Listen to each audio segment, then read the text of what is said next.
evening and welcome to Los and Fumar Takes. This is our 283rd take, live from the Alec Bradley Lone Star Studio of Azle, Texas. I'm your host, Barry Duplessis, as always, and I'm so proud, so pleased, and so privileged to be with you all tonight. This is going to be a fantastic show.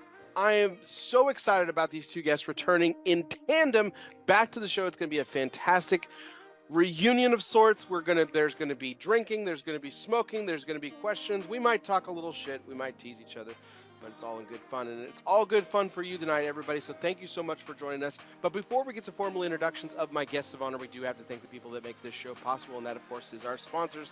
And tonight's show is sponsored by Drew Estate.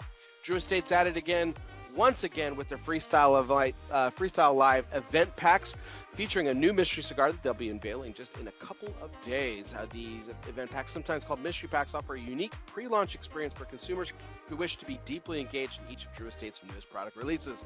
The exclusive packs introduced during Freestyle Live Special Edition broadcasts held back in January have an MSRP of $50, but are actually worth way more. Each pack contains 3 cigars that are mysteries without brand identification, a sleek Freestyle Live high-quality torchlighter, a cigar cutter, and a Freestyle Live leather strap keychain. In addition to these premium items, each event pack includes a Freestyle Live badge equipped with a unique QR code that allows each purchaser to enter a sweepstakes for a chance to win extraordinary prizes like a custom luxury pool table, a laptop, and other 10 lucky entrants will also be winners of amazing custom-made Subculture Studios ashtrays. Jonathan Drew, founder and president of Drew Estate from the Wynwood Cocktail Lounge in Miami, states Freestyle Live is an event with an important purpose that always creates a big buzz for our brick-and-mortar premium cigar partners. We want cigar consumers to be cut in with us, celebrating each new cigar release together. We love our people, he declares. This Freestyle Live also includes the yearly announcement of our experimental event season, detailing barn smoker dates and introduction of a new experimental event called Family Reunion in partnership with the Henderson family, Woodford Reserve, and Angels Envy fame. Get excited, you bourbon drinkers. It's all happening at Drew Estate, so tune in to the Freestyle Live event that's coming here in just a few days this month that will reveal and unveil the newest e-cigar from Drew Estate. And welcome, everyone. This is our 283rd take. It is my privilege to welcome tonight's guest, but sponsored by United Cigar, smoke one today, and Start a Living United, Mr. Tripp Waldrop and Denis Tsvang of Let's Get Pairing. Gentlemen, how are we doing tonight? Thank you for the warm welcome, Bear. Very happy to be here. Doing great. Always happy to be back on your show. Trying to maintain my lead as the most appearances, but especially happy to be back with Denis because it's been a while since we've been on the show together. A good while, I would say, a couple of years at least. Yeah, it's been a couple of years, man. We had the marathon show. We just decided to take a cold break there for a little bit. So we're gonna bring those back, man. We're gonna bring those back. It's gonna be fun. I don't know if we're gonna go to 4 a.m. like we did that last time, but we'll bring them back and we'll. I'm on the East Coast now. I don't know if I can do that again. When I was on the West Coast, it was not a big deal for me. Yeah, but you went to lunch and Denis and I had breakfast. That's how it went. Yeah, man. Exactly. When we went. So welcome back, gentlemen. It's so excited to have you guys back. Super stoked for this. And before we kind of get into full throttle, I do want to welcome aboard a new sponsor, sponsoring 2 things, including our audio broadcast partner is now Gran Habano Cigars. So Gran Habano is now going to be sponsoring our audio segment. So be sure, if you guys are tuning in later on, whether you're on Apple Podcast, Spotify, Google Play, Podbean, or even iHeartRadio, be sure you download, subscribe, and review. And if you are the person who left me a 1-star review, be sure you tell me why. Give me some feedback and tell me why I suck. Because if you just leave a 1-star review, I think you're just kind of a dick, and you're just trying to. Yeah, that's like, just tell me why I suck. That's all you have to do. It's not that hard. But anyway, download, subscribe, and review. If you already are a subscriber, do me a favor, hit resubscribe because that actually helps my numbers a lot more. That would be fantastic. But our audio broadcast is brought to you by our friends at Gran Habano. Gran Habano Cigars, honest, compassionate, great cigars. Be sure to download, subscribe, and review today. So guys, I'm super excited, like I said, to have you back. We're gonna get started with our pairings here. I'm drinking coffee, but I've got an assortment of things to pair with my cigars. has become tradition here on Ellis Fumar Takes. You guys will be selecting my cigars tonight.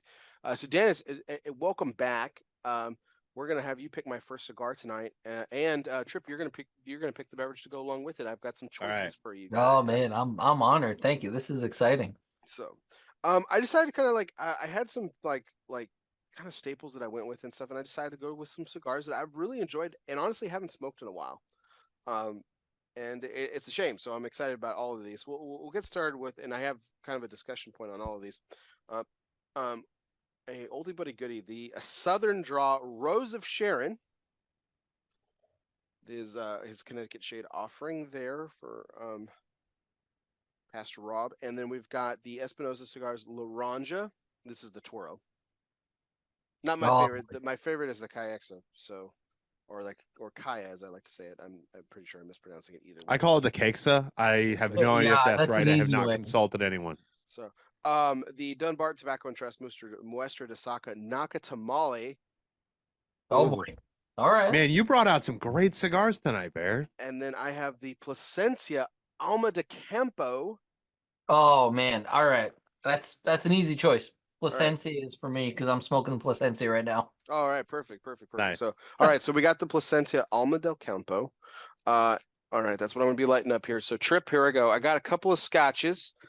I got a whiskey, and I got a tequila. Actually, I got two tequilas. I got Luna Azul, Luna Azul Anejo. Always a good choice. Yeah. I've got Hacienda de Tepo. It's a reposado, but it's cristalino, so it's white, but it's a reposado. Oh, I haven't seen that before. Yeah, That's fancy. I just pulled it out of the freezer. It's fucking cold as shit. It's awesome. I have Talisker 10-year aged single malt Scotch Isle of the Sky aged by the sea. That's a good one. I love that whiskey. I have a Glenlivet 12 that has yet to be opened. Just putting that out there a little bit. It's got a little dust on the bottle. And then always a good standby for me. I have the Russell's Reserve 6-year-old rye as well. Man, you brought out the choices tonight. I have to choose that was it a tequila that was in the freezer? Yeah. I don't want that to get warm on you. You gotta drink it while it's cold, man. You got it, man. It's going in the glass right now. Here we go. Fantastic. So, it's like pouring like butterscotch, baby. Here we go. Let's love it.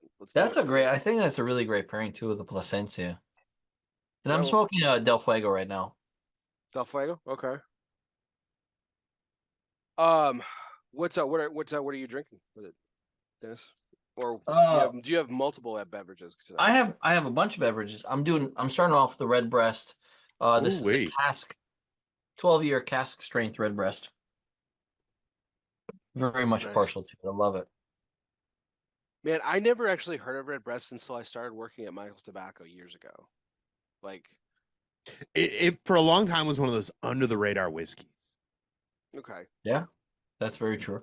What kind of made it that way? Was it just like who made it, or was it just like other ones that were like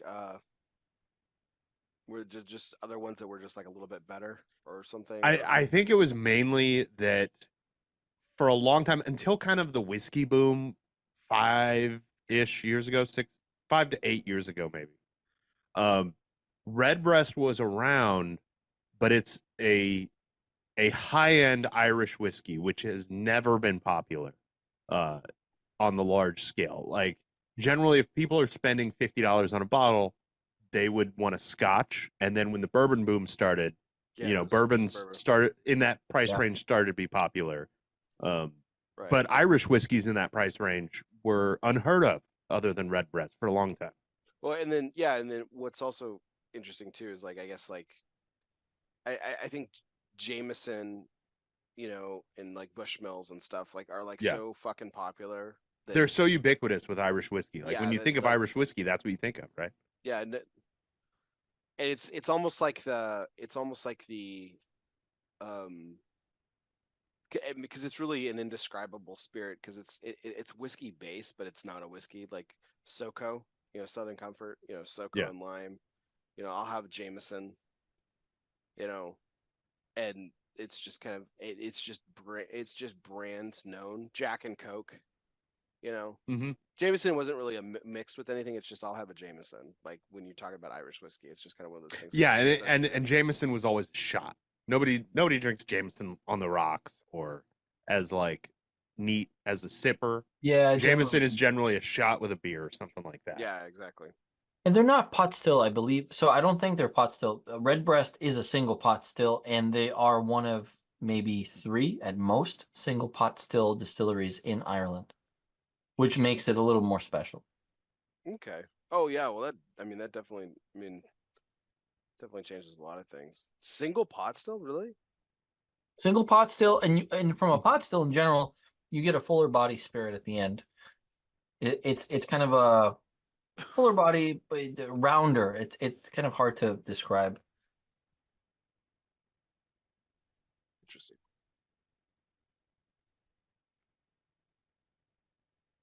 Man, it's been a long time since I've had one of these. It's fantastic. So Tripp, what about you? What did you light up and what are you drinking? I am smoking this. Have you ever had a cigar that's calling your name? That like every time you go in your humidor, like I want to smoke that cigar, or no, you think about it when you're not in your humidor, and then you open your humidor and you're like, nope, not your time yet. Not yet. Yeah, all the time. That's Yeah. been happening to me with this cigar for the last week. Really? I had it in my hand for the show we did with Coop the other day. I thought about smoking it last weekend. This is a Rare Pink Signature. It's the 6x46 size. Nice. I love this blend. And I'm pairing that with a Fort Myers Brewing Company Gateway Gold Blonde. Nice. Just a nice crisp. One of my favorite thing about this beer is that on the can it says smooth, crisp, refreshing, and all the other adjectives. Yeah, well, it's the new Pilsner. Blonde is the new Pilsner in the U.S. Yeah. And it's so hard to find a good Pilsner, man. When you drink a good Pilsner, or in the case of like one of my buddies and I, we used to homebrew, man. We made a Pilsner once. There was just fucking money. It was just so good. But it's one of those things that people screw up all the time. It's so hard to nail. And it's so bad. It sucks. So when it's bad, it's bad. Like, it's bitter and not in a good way. Yeah. Not in a good way at all. It's just bad. So well, fantastic, man. So Tripp's the only one drinking beer. I was taken back to our times of all the times with all the beers that we drank together on our pairing shows that we did over the years, which was I missed those times. Like I said, we gotta bring them back. So it'll be fun stuff. I'm always available. So, all right, well, awesome. I guess like before we kind of kick things off and everything, so it's interesting, Tripp, that you're talking about like a cigar calling your name and everything. I don't know why this kind of struck me earlier today, but I wanted to ask you guys, like, what is, because I find like every time I talk to Dennis, he's got a new hobby or a new interest. It's true. And it's always like obscure and terribly interesting. So like it hooks me for like the next fucking 20 minutes. And then I go research it later and stuff. So it's really one of those great things. But what's the latest obsession, guys? Like what's your latest thing that you're like, man, I'm really into this. This is super cool, super interesting. It can be a book, a topic, a hobby, whatever. So no, I'm putting you all on the spot, but I was just curious if there's anything that's I think it's an easy answer for me. I talked about this a month or so ago when I was on a show with you and Coop. You guys interviewed me. right. I talked about how I've been playing guitar for, as of like this week or last week, it's 29 years. But I kind of always piddled around on it, and I've decided to actually start like doing drills and stuff, which has been really fun, like making my hands hurt, which is nice. You got the calluses? Instead of just, I've had the calluses for 29 years. Like they've never gone away, which is nice. Like that's a good thing because I've taken 3 or 4 years at a time off once in a while. But yeah, the calluses I've kind of always had. I've never had like that finger pain from playing. You're like a water buffalo, I think, with those calluses. Probably. I think I could stop playing today and they'd still be there 30 years later. Yeah, man. It's crazy. I remember when my brother was first learning how to play, man, and he just his fingers hurt so bad, and then but like yeah, it's been a while since he's picked it up, and like he'll pick it up and he'll jam it once in a while, but he still has them too. They last for I think they last. They're kind of like they're just scars. Yeah, it's one of those skills that like once you start using it again, it comes back pretty quickly. Like I found that I could play a song that I haven't played in 10 years and just I play the first two notes and I'm like, I remember that song. And then I can play the whole thing. Nice. That's cool. That's super cool. I was never very musical, man. I mean, I played instruments and I've piddled around and I've fucked around and stuff, but I just don't have that. I just don't have that talent or that discipline to practice music. There are a lot of other things I'll practice and other discipline I have on other things. Music was never one of them for whatever reason. My sister has a wonderful voice. She played the cello beautifully. My brother plays guitar. You know, just one of those things. It's crazy. So I was only ever really serious about guitar and piano, but I've always had kind of like I talk about it on our show all the time. I have a musical mind kind of where like when I smoke a cigar, I think of the flavors in the cigar. I see it in musical notes. Like not necessarily specific notes, but I taste a cigar and I'm like, "Oh yeah, that's a real deep growl kind of sound or that's like very high up like very high pitched, very bright sounding." I think of it more in chords, I guess, deep and there you go. growly and bright, and well, I think it's that's weird. I think that's what's really interesting though about cigars too, is because they're such a unique experience and everything. Like you can, and because it is so subjective, right? And you could say the same thing about spirits or beer or whatever too. Like it's whatever, like your descriptor is in metaphor or whatever descriptor can be anything really. Yeah, it's always going to be subjective because it's based on your experiences and how your brain interprets things. Right. Exactly. I think of food the same way, where food will have brighter flavors and darker flavors. And I'm like, when I say bright or dark, I'm thinking of music sounds. Okay. Well, it's the pitch of the food. Absolutely. Yeah. Well, lemons are very high up there. Yeah, it's Beef bright. and stuff like that are very low, very deep. It's just I don't know. That's the way my brain works. That's a wild way to put it. But think about that too. I mean, that's almost like that really works because if you think about lemons, right? Sour, like what do? You pucker up, like it perks you up. Yeah, I think that's part of why that like started rattling around in my brain at some point. And beef, you're like when you take a good bite of steak, what do? You're like, oh, yeah, fuck, that's good. Yeah, man.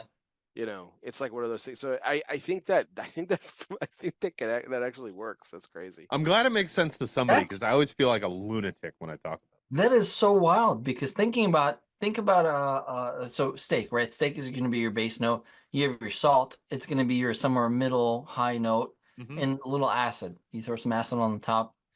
That's going to be your chord, start to finish. That is your chord of flavor, which is wild. I'd never thought about it that way. I'd never thought about it that way either. Anyway, what's your latest hobby then? Yeah, I was gonna say, Dennis, are you manufacturing kimonos or so taking pictures of sunsets or yeah, man, that's probably a little too common. Well, so I'm back. I'm finally officially fully. I had a company for a while where I was mass producing chainmail stuff. So chainmail for reenactors, but also chainmail like fine jewelry made from gold, platinum, silver, that kind of thing. I finally started to gravitate toward that back again, but more so than anything, to Tripp's point, I'm actually back to music again. I'm getting back into it. I'm getting my recording set up, kind of working. My guitar is polished off. I'm working on an album that is 80s action movie sort of synth kind of that's always been my thing. Here we go. So like think Die Hard and Lethal Weapon and think of like Bloodsport. Like that's kind of the soundtrack that I'm going for. There it is. Okay.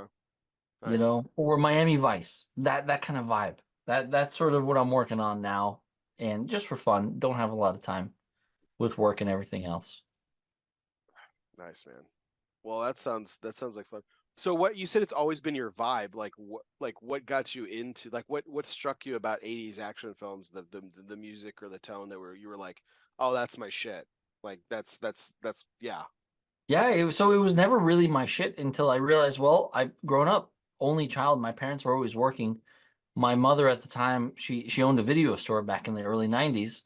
So I had fucking heaven, Jesus. it was like all the movies That's before awesome. they were released to the video stores, from theater to video store.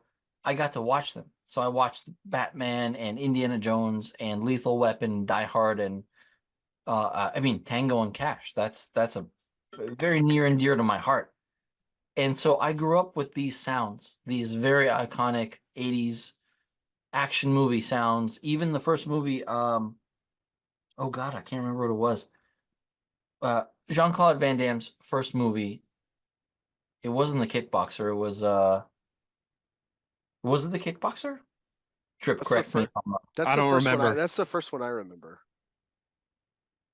Was that with the kid that was learning how to fight? Yeah. And his ghost spirit guide was Bruce Lee. Yeah, we're gonna IMDb this. The Kickboxer, I think. But I loved that vibe. I love the essence of it, the 80s. I mean, then it wasn't really synth, it was just 80s, but now we know it's okay, fine, synth. Your 808s and everything else, and like it's exciting. And I always stuck to it because that was my best friend growing up, because I was mostly by myself. So did you know Kevin Smith? Were you the inspiration for Clerks or what? Like If only it were that easy. All right, so he has he's got it looks like a German credit back in 1979, Break-In in 1984, uncredited, Missing in Action, uncredited. I think you're thinking of No Retreat, No Surrender. Oh, No Retreat, No Surrender. Thank you. That's the thing. Yes, absolutely. It was fantastic. I loved Krasinski, the Russian. It was so good. It was so. Did you see his credit on IMDb for Monaco Forever? Yeah, I just saw that. Oh, I did. His credit is Gay Karate Man. Yeah. I don't know what it is, but I need to watch that movie. That was a timeless film. Time Cop. Oh, I remember renting that movie. Fantastic. I loved Double Team and Time Cop. Yes, fucking Dennis Rodman and Double Team, dude. Is fucking yeah. Oh man, crazy. Good stuff, man. Yeah, he was eventually going to age out. Like, there's only so many guys that can continue that on. Like, him and Seagal were the ones that, like, from that time, like, they were just like red fucking hot. Like, they were the next Arnold. They were the next Stallone. And no, they just couldn't hang, man. They couldn't handle the pressure. They just couldn't handle, particularly Steven Seagal, dude. Maybe. God, dude, what a fucking dumpster fire that guy is. Man, I'm so happy you said that. I'm happy somebody agrees with me. He's a dumpster fire. Oh, he is, dude. He's I grew up with all his stuff, and I studied Aikido for years. For years, I did Aikido because of Steven Seagal. Here's a fun fact about Steven Seagal. Tripp, you'll love this too. He's like, okay, so like Stallone got beat the shit up. Obviously, Willis got beat up in films, right? Even Arnold took a punch here and there. Steven Seagal in all of his films has never taken a hit. He died once. He died once. What is now? Yeah, he has what is now the Vin Diesel contract. Executive decision. Executive decision. Yeah, the Vin Diesel contract. Yeah, Vin Diesel's the same way, where it's in his contract that he can't lose a fight or appear to be losing a fight at any point in time, awesome. Which makes as with Steven Seagal movies, like, makes the fights very boring. Having once you know that, it takes all of the like stakes out of the movie entirely. Yeah, once you know that. Well, it's just like watching any Tom Cruise film. At some point he's going to be running and he's going to be wet at some point. Yes, always. So just one of those things. No, my favorite thing about Vin Diesel is Fast and the Furious, his breakout film, right? But before that, he was in Saving Private Ryan, right? He's actually a Tom Hanks favorite. Tom Hanks really, really liked him. Really? And as far as I know, still does.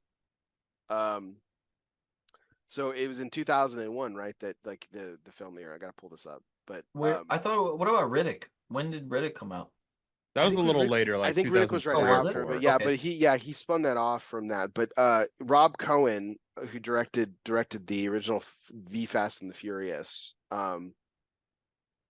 I again, ironically, right, because he's just not in that same vein. I don't know if you even ever directed him, but he's buddies with Tom Hanks, and that's how that connection Wow. happened.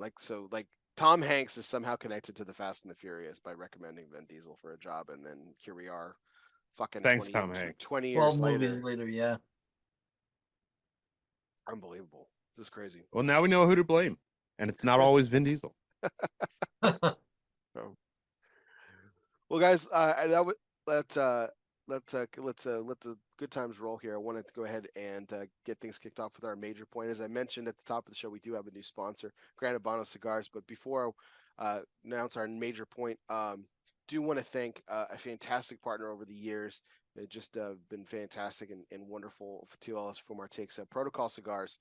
Can't thank Juan and Kevin enough for their amazing support over the years and coming on the show all the time. We actually did a show on the company's 8th anniversary last year, and they've just been tireless supporters of the show, and I love them to death. They're fantastic guys, and you know, as they continue to build Protocol, it's going to continue to build into some amazing things. So I want to thank Protocol for their sponsorship over the years. But that brings us into tonight's major point, which is now brought to you by Gran Habano Cigars from the fertile lands of Honduras. George Rico and his family put together the very best vintages for you, the cigar smoker. From value-based hits like the Corojo No. 5 to the award-winning 20th anniversary to special projects like Zulu Zulu, Gran Habano is about cultivating the best and making the pinnacle cigars on the market. Culture, tradition, quality, premium, handmade cigars, Gran Habano Cigars. So everybody, this is our major point. So we're going to kind of get into the meat and the potatoes of the show. And so wanted to, again, welcome you gentlemen back in tandem. The last time you guys were together, you guys were working for another media outlet and had a pairing show that was incredibly successful. Took a break, and we can kind of get into that here in just a second. But I mean, the launch and the birth of a Let's Get Pairing happened, you know, and so kind of wanted to start there. So, Dennis, first of all, like what kind of what was your we'll call it a sabbatical like, and like what kind of went into the works as you and Tripp got together to build Let's Get Pairing and to launch it and everything? It was, you know, I'll say this. I think it was a beautiful disaster in the sense that really we didn't know what was going to happen. We didn't really have a plan. And I think between the two of us, between moves and family stuff, or having, like on my side, having kids, moving as well, Tripp was moving also. Mhm. It was just a wild ride altogether. And so we kind of wanted to keep the spirit alive. We didn't So know exactly how to do it. let me stop you for 1 second Yeah. just to give a little background. During that sabbatical, you got married, had 2 kids, and bought your first house. Like, that's a lot. Oh, and I Yeah. got laid off too. That's the other thing. And you got laid off I Yeah. got laid off. twice. Sorry. Go back to what you Right, were so- saying. I just so want to he give was- that background. Yes, that's a journey. That's not a call out. That's a journey. That's most people's lifetime. You know, 2 layoffs, 2 kids, a marriage, a house. I mean, that's at least a decade for some people. I mean, you crammed that all into about what, 6 months? The 2 It kids, was- especially. It was a blind drunk guy riding a 3-legged pony into a battlefield. That's the best way that I can consider it. But again, at the same time, the passion was there. The drive was still there for both of us. And so we ended up meeting at the right place at the right time, so to speak, and thinking about, let's get pairing, let's do this. Let's hence the name. We just wanted to get back to where we were before because we loved it. And certainly the opportunity to produce the content, the people that really loved what we were doing, Mhm. we wanted to get back to the old roots, if you will. Yeah, and to make not to make light of the fact that how incredibly popular you guys were. I mean, Somehow, against all reason. I'm still Well- very surprised. well, to date, one of our pairing shows is still the most watched and most downloaded show in my Oh wow. podcast history, and by quite a large margin. Wow. by quite a large margin. Want to say a special thank you to the piece of shit Vladimir Putin for starting a war with Ukraine. I lost my entire Ukrainian audience. I had a very strong Ukrainian contingent that was very keen on our pairing shows. That was they downloaded some other stuff apparently. They loved my show other ways, but they loved our content. That's where the numbers really spiked in the Ukraine. And then very interesting. The war started and my audience is gone. And so, well, you got a Ukrainian online now, so maybe that'll help a little bit.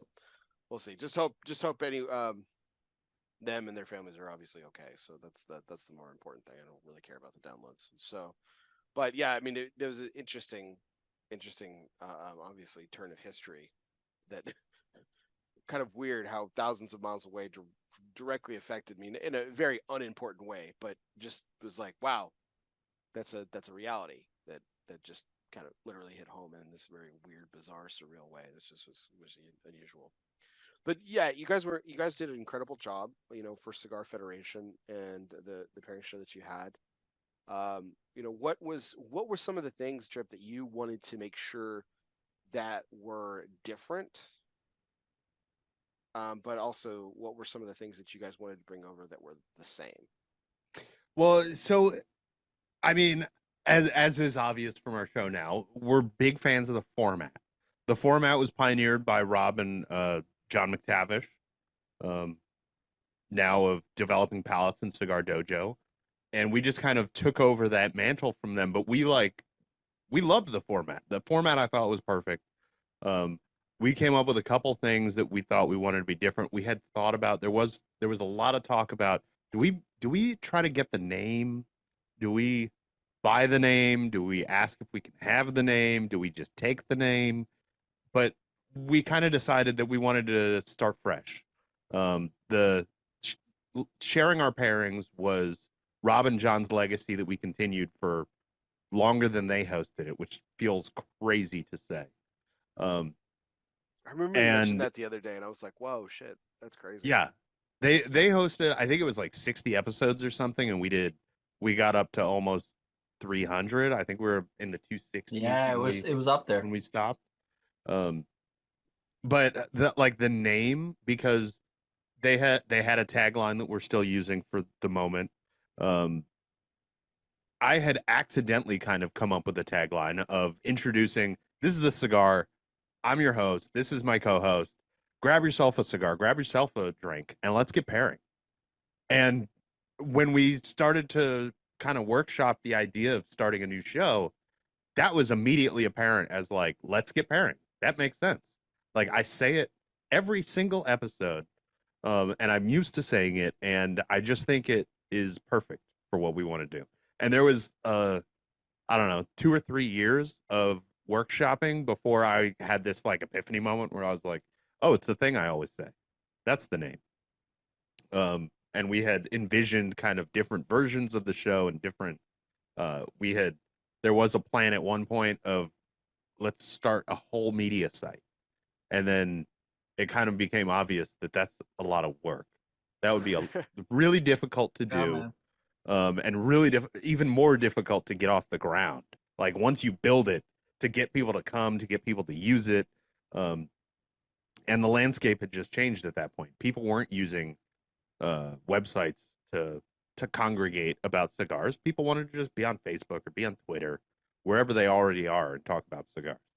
Yeah, I mean, going into 7 years of this, and man, there's a reason why I don't have a website. It's because it's fucking hard.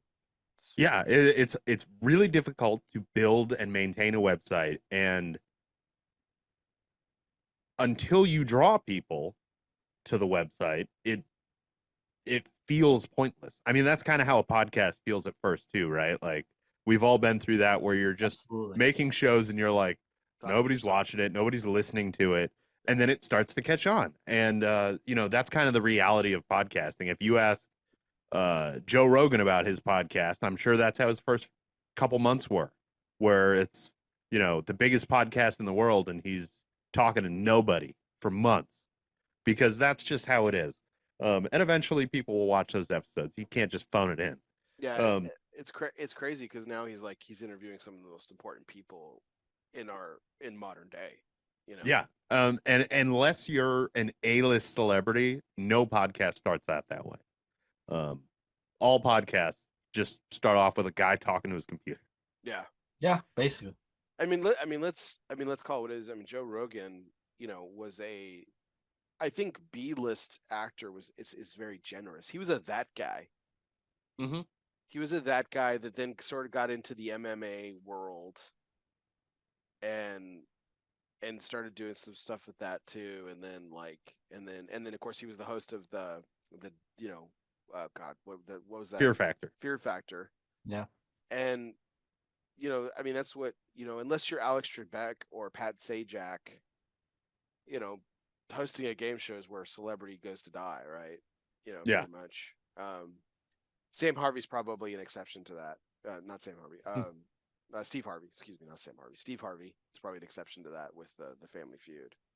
Oh yeah, because that guy's worth billions. But yeah, it just he really kind of rose out of obscurity, and now he's Joe Rogan. Before yeah, it was just exactly. He was that guy. He was just one of those guys. Like, oh yeah, he was in that. A guy show. you would see on TV once in a while. Yeah. Well, he wasn't until he was, and when he was, all of a sudden it's like, oh yeah, I know that guy. Everyone suddenly knows this guy. I remember watching Joe Rogan on news radio. Me too. The 90s. I love that show. Phil Hartman and like that was Stephen Root, and that was a really fucking funny show, and it was good. So, but yeah, Dennis, what was the thing about what did you want to make different? How did you want to make your mark or make a mark with the new show of Let's Get Pairing when you guys brought it back? I think it was, at least for me, it was really a focus on the value provided to the people listening and watching. Nowadays, we have media you can listen and watch to anything you can possibly imagine. There's tons of stuff out there, a lot of content. What makes us special? What makes anything I have to say unique? I'm certainly not necessarily an expert. I have an opinion on something and I'm happy to share it. But because I have an opinion on something and I'm happy to share it, how can I make that unique and meaningful to somebody that is willing to spend their time to listen to us? So for me, that was a focus on kind of getting more into the science of what the palate means. Like what's the palate? Why do we eat certain things? Why do we drink certain things? Why do we like what we like? Thinking about that and thinking about that in a very, I would say very honest way. Saying, yeah, I really don't like this and that's okay. And I don't know anything about this and that's also okay. But because I don't know anything about this, I'm more apt to want to learn more. And taking that perspective and trying to frame it in a way that someone listening to the show can go, oh wow, I didn't know that I had, these things that I could explore in my palate that I might like. That to me is more meaningful, and so providing more value to people listening was kind of my focus. Yeah, like beer made and brewed with clamshells and sassafras and whatever kind of stuff that you gave us. You can cut through the bullshit, right? There's so much bullshit, and we can cut through it. And I love having that conversation because we're all curious, and because we're all curious, we're all willing to sit down and listen, and we're not fighting each other. That's the biggest point. I got to be honest. That clamshell beer was probably the beverage that I was the single most terrified to try, and it ended up being really good. It wasn't it wasn't awful. Yeah. Sure. And that's one of the things that I've learned over the years is like any kind of food or drink that sounds horrific, somebody spent a lot of time thinking about it. Right. Yeah. And there's a reason that they've put it in front of you, right? Right. Like that clam beer or like I don't know. Anything else weird. Best made pickle beer that's down here, or the Martin House that's down here in Texas that does like all the fucking crazy shit, like the Dunkaroos and the fucking hot Cheetos beer and shit. It's just like crazy. Yeah, man. Couldn't get that. Couldn't fucking find it for you guys. I remember. I would fight somebody for a hot Cheetos beer. Yeah. Did you guys ever try it? Did you I know you had me scouring for it. I couldn't find it anywhere. Which was just insane. Just insane. I've had plenty of Flamin' Hot Mountain Dew, but I'm not sure that compares. Yeah, I'd want to drink the beer. I don't drink as much beer these days. I'm mostly into spirits, but like it's Yeah, me too. it's just one of those things and everything. So But yeah, what I've found is that like those weirder flavors over the years, I want to try them. Like if somebody has come up with an idea that's a bizarre combination of flavors, uh, dill pickle ice cream comes to mind, which is in my freezer inside right now. Like the how fact did you that not somebody, bring that on the show? What the fuck, dude? Like I could go grab it. dropping the ball. Good God. I don't think it would pair with a cigar. Pickles to me don't work well with cigars. That It's too- Mac and acidity. cheese ice cream. Too The mac and cheese ice cream too. Like I have that in my freezer also. those exist because somebody was like, these make good flavors together. And I'm like, I have to try it. Like the worst that can happen is I'm like, that's gross, and I throw it away, right? So if there's weird food out there, I'm gonna try it. Here's the fucked up thing. How has Wendy's or McDonald's not come out with a fucking French fry frosty or a French fry milkshake? Because it's not safe enough for them. They gotta go safe, man. Yeah, Everything they make is as safe as it gets. Well, McDonald's also has to fix their ice cream machine, but like, other than that, it's just insane. Like that's like one of the most like worst kept secrets about how fucking delicious French fries dipped in a frosty or French fries dipped in a McDonald's milkshake fucking taste. It's like it's bomb. It's amazing. It's the perfect combination of salty and sweet. It's just delicious. There's a free idea. I'm not free sure I've idea ever for the tried it. billion-dollar company. There, like they need another one. I mean, to be honest, if you went through the drive-through and you said, I want a milkshake but throw some fries in there, they'd probably do it. It's a 16-year-old working there. They don't care. That's true. Hey, I'd like the fries, please. And can you just throw them in a cup and then just drown it in a McFlurry? Yeah, exactly. Yeah, because I have absolutely no care about my arteries whatsoever. Yeah, but the machine is broken. But the machine. Sorry, sir. The Yeah, sorry. broken. Ice cream machine's down. Fine, fuck you. I'm going to Wendy's. But no, man, good stuff all around. And getting you guys back, I think was incredibly good for the industry. I told you, privately all the time, Tripp. I mean, the cigar industry is better with you guys in it. So it's really great that you guys could come back. So I know we kind of detailed this on Primetime Special Edition, Tripp, and then we kind of touched on, but we haven't had a chance to touch on in this show. Obviously, there's now a formal arrangement. You're officially a part of the Cigar Coop Coalition now, man. So I mean, how did that kind of transpire? Leading question, since I know the answer, but how did that transpire? And what were your first thoughts when you were approached by me, since it was my part of yeah. So to spoil the surprise, you brought me into it. It was your idea. You had kind of come up with a master plan, I guess, of how to present it to the larger Cigar Coop Coalition. And you just kind of called me and said, "Hey, I got this idea." And I think part of that was that we had our show had kind of started it, and then for life reasons put it on hiatus immediately. And you kind of kicked us into gear, I guess. But man, it was I know how much respect Coop has for me and Dennis, which is a lot. He really respects what we do and thinks that we're good at what we do.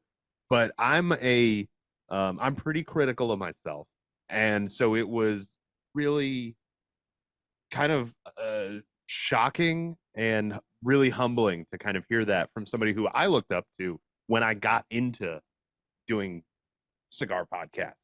Like Coop was one of the people who made me say, you know what, I should start talking into my computer and trying to get other people to listen to it. And to be brought into the team is fantastic. And now the show is under the Cigar Coop banner. We're all one big happy family, and it's I'm really happy to be here and be part of it. We're happy to have you, man. It's been fantastic so far. I know we've got a long journey for the vision to be completed, everything, and it's gonna be an awesome ride.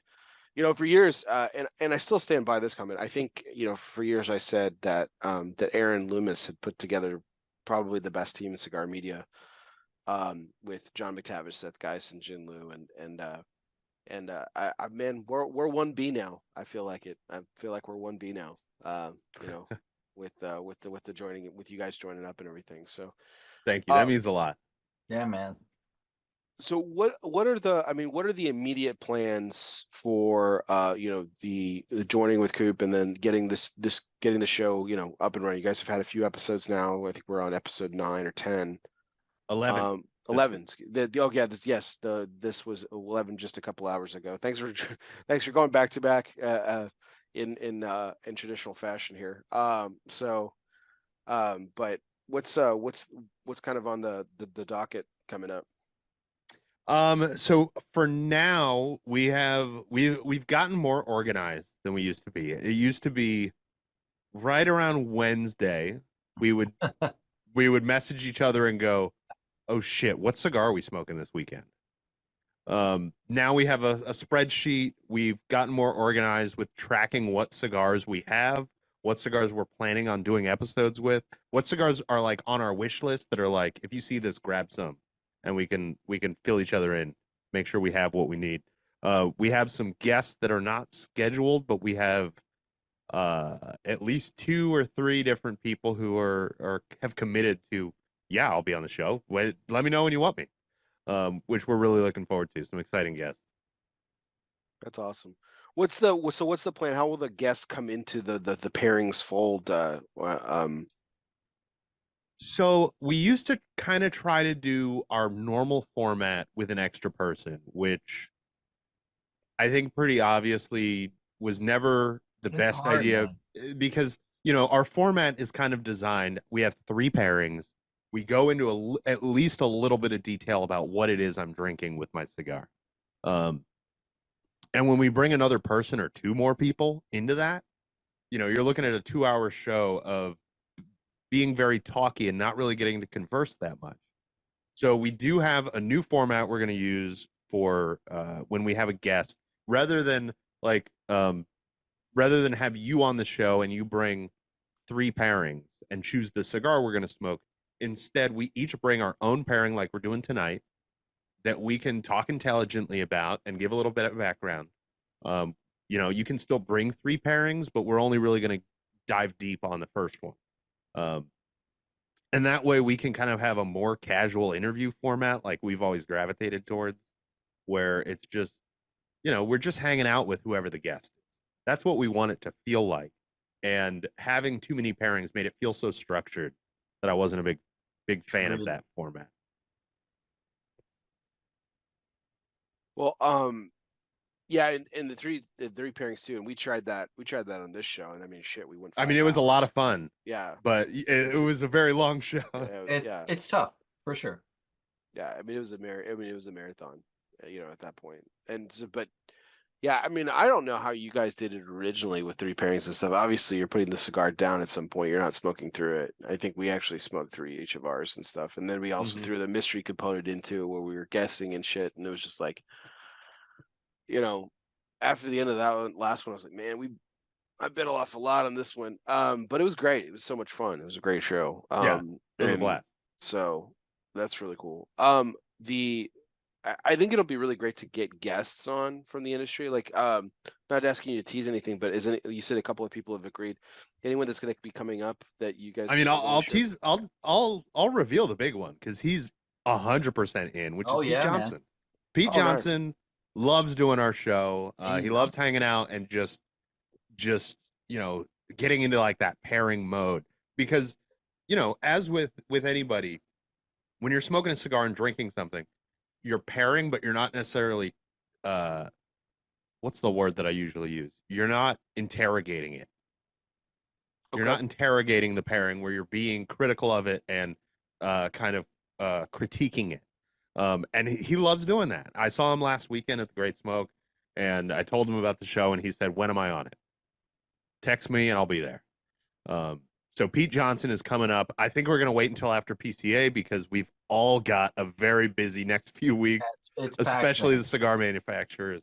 So we're probably gonna wait till early summer, late spring before we try to get him on. Um, but Pete's coming, and Nice. who knows? I didn't talk to Dan about it, but last time he brought Dan from Surrogates, Okay. and Dan had a lot of fun on the show. Dan is a fantastic palate. Dan Welsh is fantastic. Mhm. Man, I love talking. So you guys gonna be doing wine with Pete or something else? We haven't decided yet, but wine may be a good choice. I'm Okay. down for Because I wine. know Pete's got some crazy wine. In his Yeah. cellar. And I've been teasing a little bit, maybe getting Terrence Riley on and hey, maybe we smoke a lunatic for 3 hours and Oh Jesus. talk shop and get Nice. down on it. I'm down for I have one sitting in my humidor. I can smoke it by myself, I'll be happy, but maybe we can do something with it that's unique and interesting and kind of cool Do the and get the some 100 curious gauge conversation lunatic going. and a cheesesteak, and the lunatic Fuck yeah, man. will do Yes, bigger than the cheesesteak for fuck's sake. absolutely. Good stuff. Nice.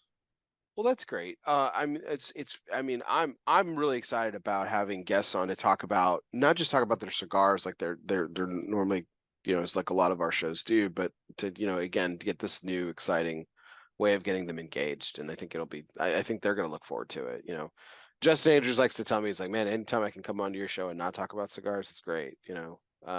Yeah. He talks about them 24/7. He's thinking about them 24/7. So, I think it's a nice break. I think it's a nice break for them. That's cool. You make a really good point too, and also we talk about a lot of cigar folk, but really for our show, because we're doing pairings, I'm really focused on getting people that are distillers, that are brewers, that are in the industry that smoke cigars, but actually their main focus is not cigars.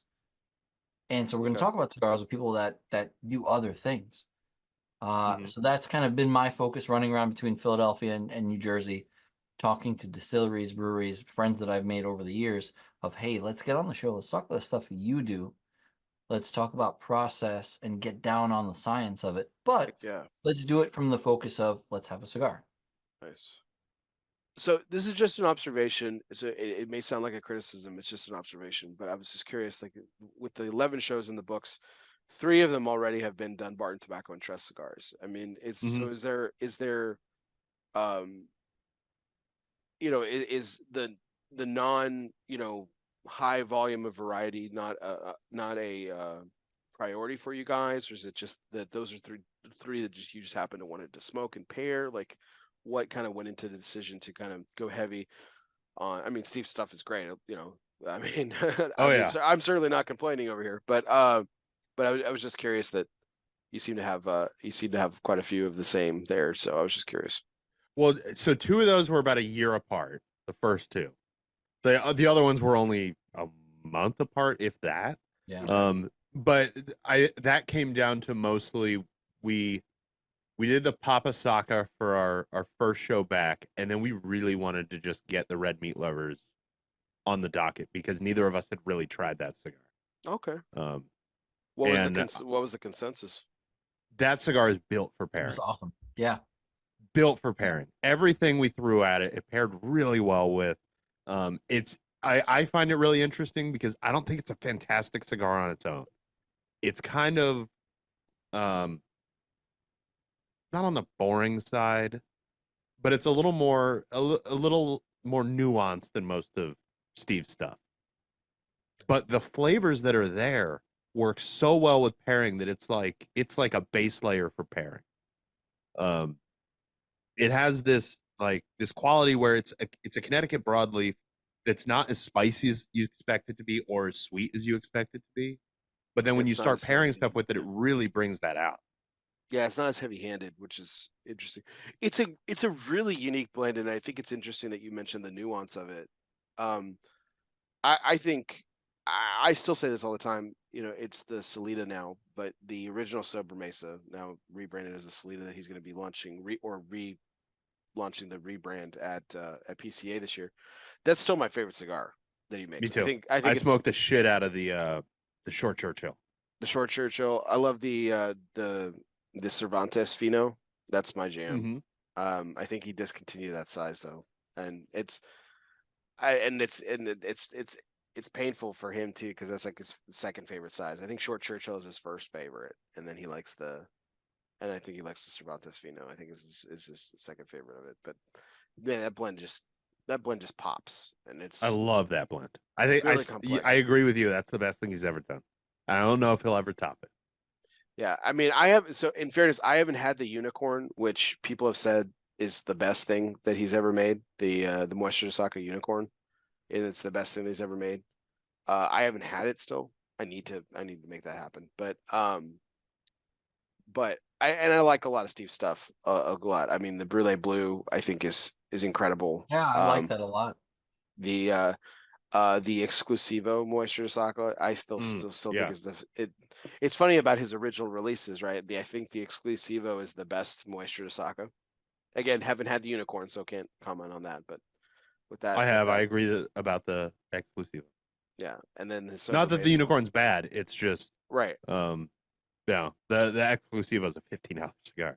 Yeah. Well, going back to like to the Red Meat Lovers Club, which is interesting about it, I tend to agree. Like there wasn't anything. It was a very good cigar, and I've had cigars like this from time to time where the cigar is really good, and you just don't know how to describe it. Like Yeah. you don't understand why. It's not like, oh, it's in your face sweet, or it's in your face sour. It's really complex. It's a roller coaster of flavor, and it takes you from here to there, and blah blah blah blah, and back and forth. You know, the Red Meat Lovers Club just isn't like that for me. It's just a solid, good cigar. Like I'll fucking smoke that thing and just enjoy life. You know, This is the deal, man. This is the way I look at it. Is it's mac and cheese. It's great by itself, but if you throw in pork belly, it's fantastic. there Like you you go. throw in something else, it's fantastic. That's a great way to put it for Mac a and cigar. cheese is a good baseline, and it's certainly not knocking the cigar. It's a great cigar, but I think it, to Tripp's point, it lends itself really well to a pairing of some kind: food, spirits, beers, whatever it is. Even people. Honestly, if we all the three of us smoke that cigar together, it'll instantly be better than what it is. It's the unique experience. So I like that it's kind of a open palette, if you will. You'll love this, Dennis. Speaking of mac and cheese, the other day I made Oh, duck confit mac and cheese. Oh my I love duck. man. I love duck anything. I love, man. Yeah, it was fucking good.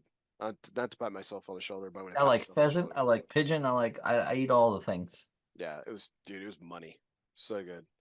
And it's an overplayed hand, but lobster mac and cheese is still fucking baller. It's still fucking Yeah, good. of course. It's still still fucking good. good. Absolutely. Okay. Well, I mean, to kind of keep going along with this though, like what like I thought one of the interesting takes that you guys had was in your 8th episode where you guys brought in Johnny Tobacconaut. Now this is a cigar that's been kind of like widely heralded by a lot of us in the cigar media. It appeared on numerous top 10, top 25 lists this past year. Cigar that I truly loved, and we were talking about it the other night, Tripp, when you were on prime time with me, Aaron Loomis, Nielsen Bentley, and Coop. Was, I mean, that man, if this fucking cigar isn't here to stay, like if General fucks this up, man, it's going to be a travesty, because that cigar is absolutely got just money. But how did it do on pairings? Very well. I think the way I described it was if you told me this cigar had a Habano wrapper, I would believe you. Like, it's a Connecticut that just does not smoke like a Connecticut. It has, Yep. and it doesn't. It's not like one of those strong Connecticut's. The not your father's Connecticut kind of style. It is a Connecticut that is just blended away from those typical Connecticut styles, and ends up being way better as a result. I thought it paired really well. I'm trying to remember what I paired it with. I think I paired it with a Scotch that it didn't do well with because it was kind of overpowered. Scotch is remember exactly. incredibly hard, and we've talked Yeah. about this on previous shows too. Like Scotch is one of those things that is often paired with cigars, and it's paired with cigars incorrectly. Yes. Agreed. 100%. It's so freaking hard to pair a Scotch with a cigar to where one doesn't overwhelm the other. Because like you can have a strong cigar like La Flor Dominicana DL 700 or something like that. That, I mean, that's a great cigar, but it's going to overpower most scotches. Yeah. Because scotches, are really delicate. But they also have a very overpowering palate to it. The smokiness, the peat. They can, and if you do pick something too mild, like if you do like a Macanudo Portofino or something like that, the scotch is just going to drown that shit. Yeah, it'll blow it out, man. Yeah. And that's an interesting thing with coming back to food. That's the way I feel about people that take dark meat birds, like duck, pheasant, some other dark meat bird, and they go, "Oh, you have to pair it with some kind of fruit jam. You need to put your blackberry jam or your whatever fruit jam on top of it." Mm-hmm. It's not. Yes, maybe it'll work, but again, most of the time, the jams that you use blow out the flavor of the actual meat itself. Duck with blackberry may or may not work, depending on how you introduce that blackberry to it. I with dark bird with duck, like I like duck for instance. I really like to go spicy. I like to go like chili Yeah, rub, like same. chili, Yeah, my chili man. rub or Yeah, something man. like that. Like, and there's a couple ways. Like you can go Southwest. You can do ancho or chile de árbol or chipotle, or you can do even like Thai or West Indian. With like more of like a curry kind of thing Yeah, going man. on. Peri Or peri stuff is great. yeah, peri peri. Oh yeah, didn't even think about that. But duck's one of those amazing meats and stuff. I just don't go sweet with it. That's interesting. I haven't had pheasant in a really long time, but I remember the last time I did, it was there was a marmalade that was with that. Like, you don't need to throw whatever fruit shit on top just because it sounds fancy. And that's what, from my experience, growing up with the Soviet community, any Soviet dish you go to when it's a fancy kind of dinner, it's always going to be a dark bird with some kind of, it'll be like a pigeon or a duck, and then it'll be like a marmalade of apricot or raspberry or something else. It doesn't need it. If the meat's great, you don't really need it, and you don't need it maybe in that way. Like you don't need to drown it Mm-hmm. in that marmalade or the jam or the oh god, what's the thing? Compote? Is that the Compote. word you're Thank you. looking for? Compote. Fucking Yeah. compote. Nope. It's a hard pass for me. It's too rich, man. Like I mean, you're talking about Yeah. it's like basically it's too cloying at that point. It's rich plus rich. And Yeah. I doesn't. want fatty rich with duck. I don't want sweet rich. Yeah. We just talked about the salt, acid, fat, heat, right? You need to cut it with some acid. You need to cut it with a little salt. You need something that will break apart all those complex flavors. Yeah, it's almost better to do something with like that's where you could get your Thai in there. You could do some lemongrass or something. Yeah. In Yeah, like a, in a, add that brightness to it. Yeah. yeah, for sure. Interesting. I mean, just again, we keep going off here, but just to kind of go back to tonight's show. So this was a unique experience for you guys on Let's Get Pairing. You guys brought in Aganorsa Leaf, Supreme Leaf, but it's a shop exclusive for Indian Wood Shop. So it's a shop exclusive. So Yeah. Supreme Leaf has been a really big popular cigar for Aganorsa Leaf. I would say critical acclaim. Very popular and everything. I've had good experience. I've had a very good experience with that cigar. I've had a very poor experience with that cigar. How did Me this too. new Vitola do on your show? And where can guys and gals, the peeps, where can we find the latest episode? All right. So the for me, the Supreme Leaf, like the first two releases, that there was a Robusto Extra and a Toro Extra, I believe it was, like a 5.5 and a 6.5 by 52-ish. Both of those, I had like so many burn issues. They were going out all the time. I loved the flavor, but the construction was constantly a problem. This one, the burn was a little wonky at times, but I didn't have any real construction issues with it. And I think it was a fantastic example of the Supreme Leaf. Nice. That's good. And as far as where they can check out the show, you can follow us on Facebook at Let's Get Pairing. You can go to www.letsgetpairing.com. You can check us out on Spotify, on YouTube, on Apple Podcasts, on iHeartRadio, on all the things. And if you read daily on cigarcoop.com, you can also check it out there too. The episodes get listed on Cigar Coop. Yes. So check it out there Yeah. as well. Good stuff. I was interested to see why Indie Woodshop went with this as a store exclusive. because again, to my point, like I think it's met with critical acclaim, but I think it's also been very polarizing. The first release, I probably the and I mean this with sincerest respect. I really do, but like it quite candidly was probably the most bizarre experience I've ever had with this cigar. When I lit up the very first From the Supreme, packaging to the yeah, smoking experience. yeah, exactly, for everything. When I Go lit up ahead. that first Supreme Leaf, that cigar had an instant pop, like instant, just like spice and flavor. I mean, it was in your face. It was one of the best lights I've ever had of a cigar. Like fucking hands down, lit that thing up. I was like, oh my God, this is gonna be fucking epic. So good. I have never, and that is a very extreme word. I'm gonna fucking say it again. Never had this experience with a cigar. That fucking cigar took a fucking nosedive off the good cigar tree Oh and man. hit every fucking branch on the way down, had a coconut land on its head, split it open, sent to the goddamn hospital, diagnosed with stage 4 cancer, and died a brutal and painful death. It was Wow. awful. It was so goddamn bad. I don't know I had what some the bad fuck happened. experiences, none that bad. I don't know what the fuck happened. I have no idea. Like, how does a cigar do that? The best light I've ever had to one of the worst experiences smoking a cigar I've ever had in my life. It was so goddamn bad. Listen, every dumpster fire is very easily lit. But again, I think I've had that with a couple of cigars as well, and it's a situational kind of thing. I don't know that it's not a knock on the cigar itself. I don't think.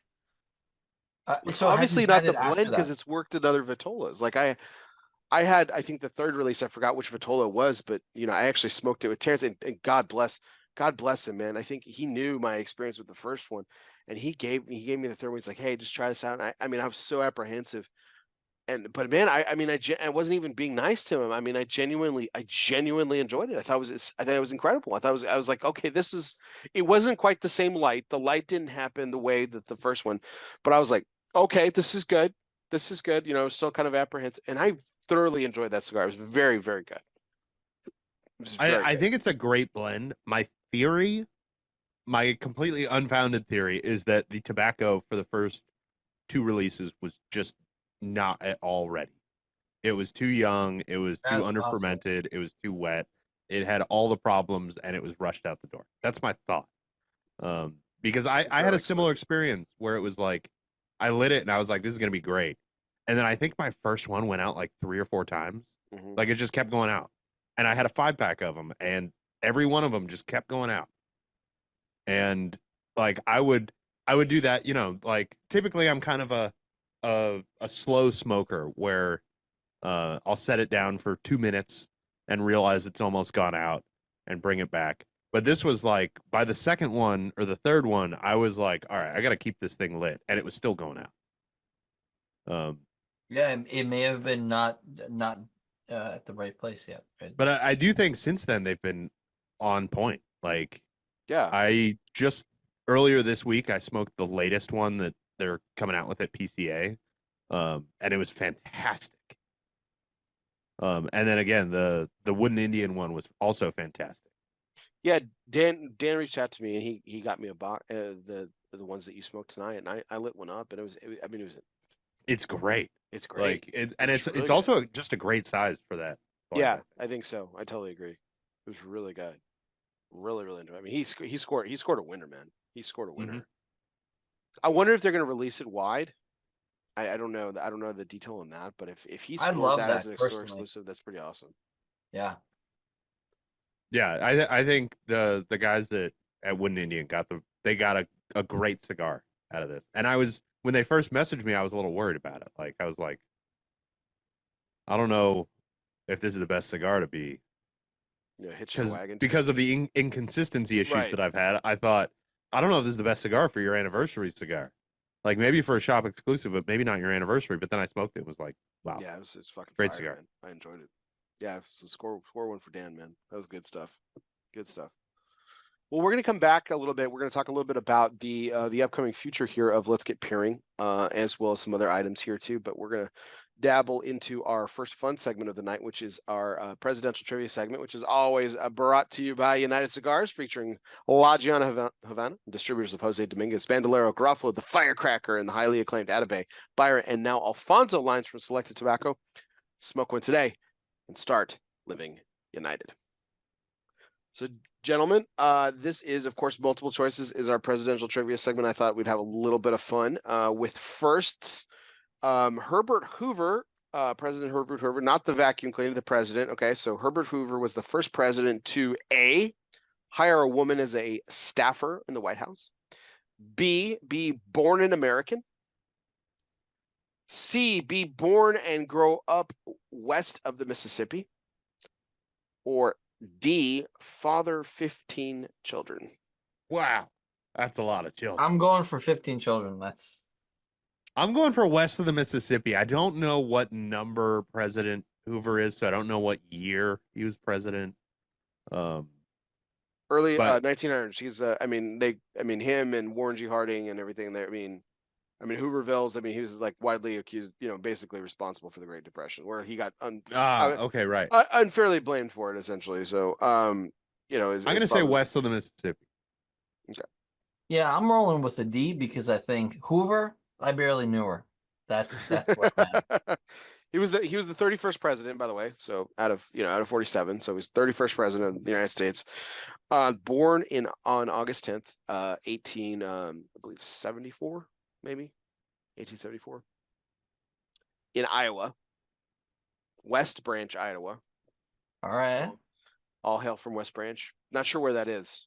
I know where he was born. I just don't know where West Branch, Iowa is. So any folks from anyone from West Branch, anyone know the state of Iowa can help us out with that.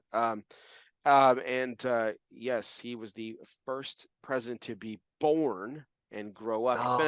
He actually spent most of his time in Oregon, believe it or not, as a child. Oh, really? Wow. Yeah. So he grew up, west of the Mississippi. Yeah. First one. Very cool. 31 presidents in. First to be born and grow up west of the Mississippi. There was a long time where this country was very East Coast focused. Yeah, it still is to a large extent. You think about it. Yeah. Yeah. So, you think about, the last two presidents with Biden and Trump, they're, both East Coasters. Both East Coasters,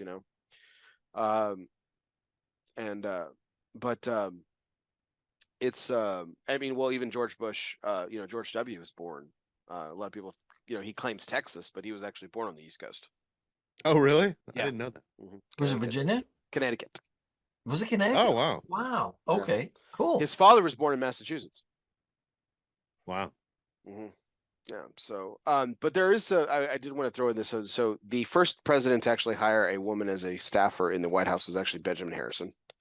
The first I figured it had to be pretty early on for an assistant or something. Yeah, late 1800s, which is pretty revolutionary. This was before women's suffrage and stuff, and obviously she didn't have the right to vote. She couldn't vote for him yet. Wow. But she worked in the White House. So, and then the first president who was actually born an American was actually James Buchanan. All presidents before that were actually born British subjects. So even if they were born here. Yeah, they were born here. Yeah.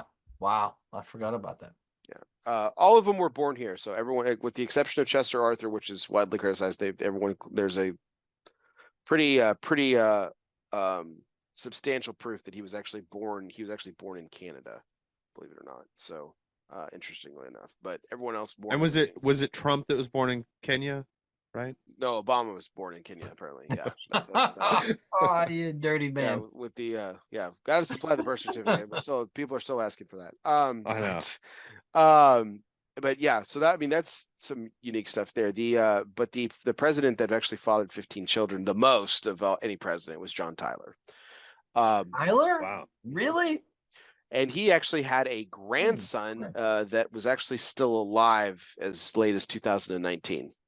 Wow. So John Tyler fathered a son actually after he had passed. So he passed away before his last son was born, his 15th child. So he was in his 70s. That his son lived into like his 70s or 80s, fathered a similar situation, fathered a child and then that person also had a child late, and that was his, obviously. So So he had a grandson. grandson like Grandson. over 100 years removed. Wow. Yeah, it's crazy. That's incredible. Yeah, so just love presidential fun facts. Everyone Was knows Tyler was a Mason as well, I thought. Yeah. Yeah, a lot. There have been a lot of presidents that were. I think we had like 14 presidents. Mhm. I think 14 presidents were Masons. I think 14. Something I like think that. that's correct. But yeah, a lot of people attribute Richard Nixon as being the Quaker, right? He was the Quaker. While he didn't claim the religion, Hubert Hoover was technically the first Quaker president.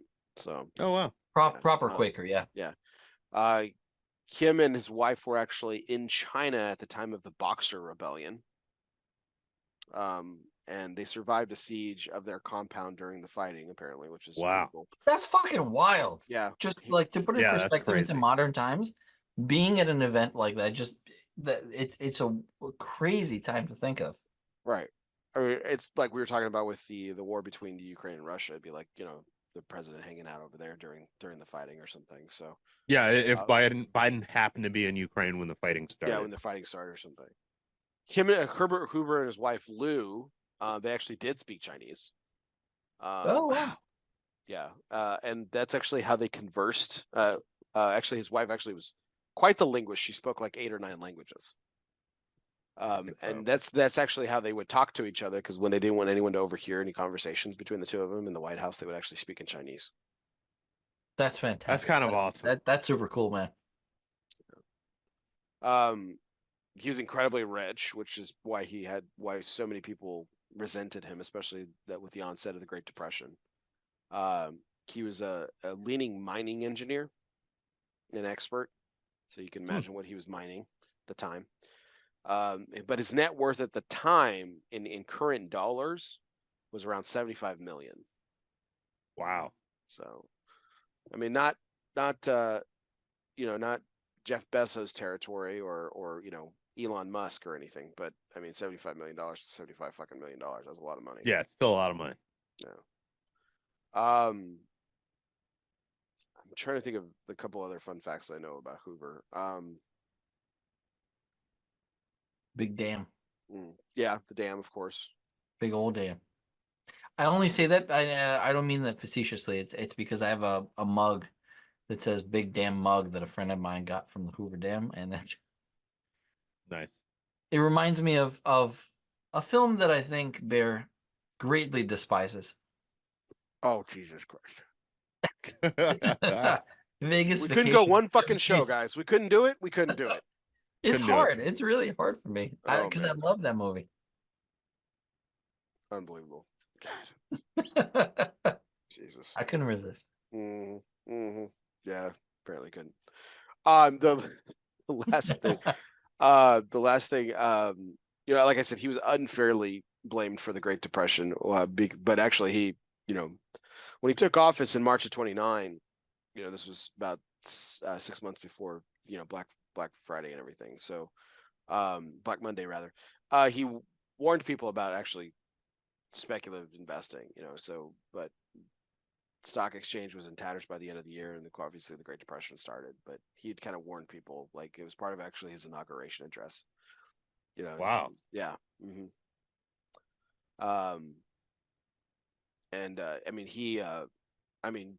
Franklin Roosevelt just fucking destroyed him in his reelection.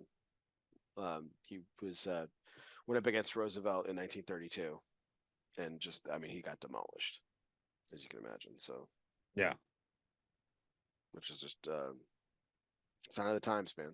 Good stuff. But yeah, that was our presidential trivia segment, which is always brought to you by United Cigars, featuring La Giana Havana, distributors of Jose Dominguez, Bandolero, Garofalo, the Firecracker, and the highly acclaimed Atabey, Byron, and now Alfonso lines from Select Tobacco. Smoke one today and start living united.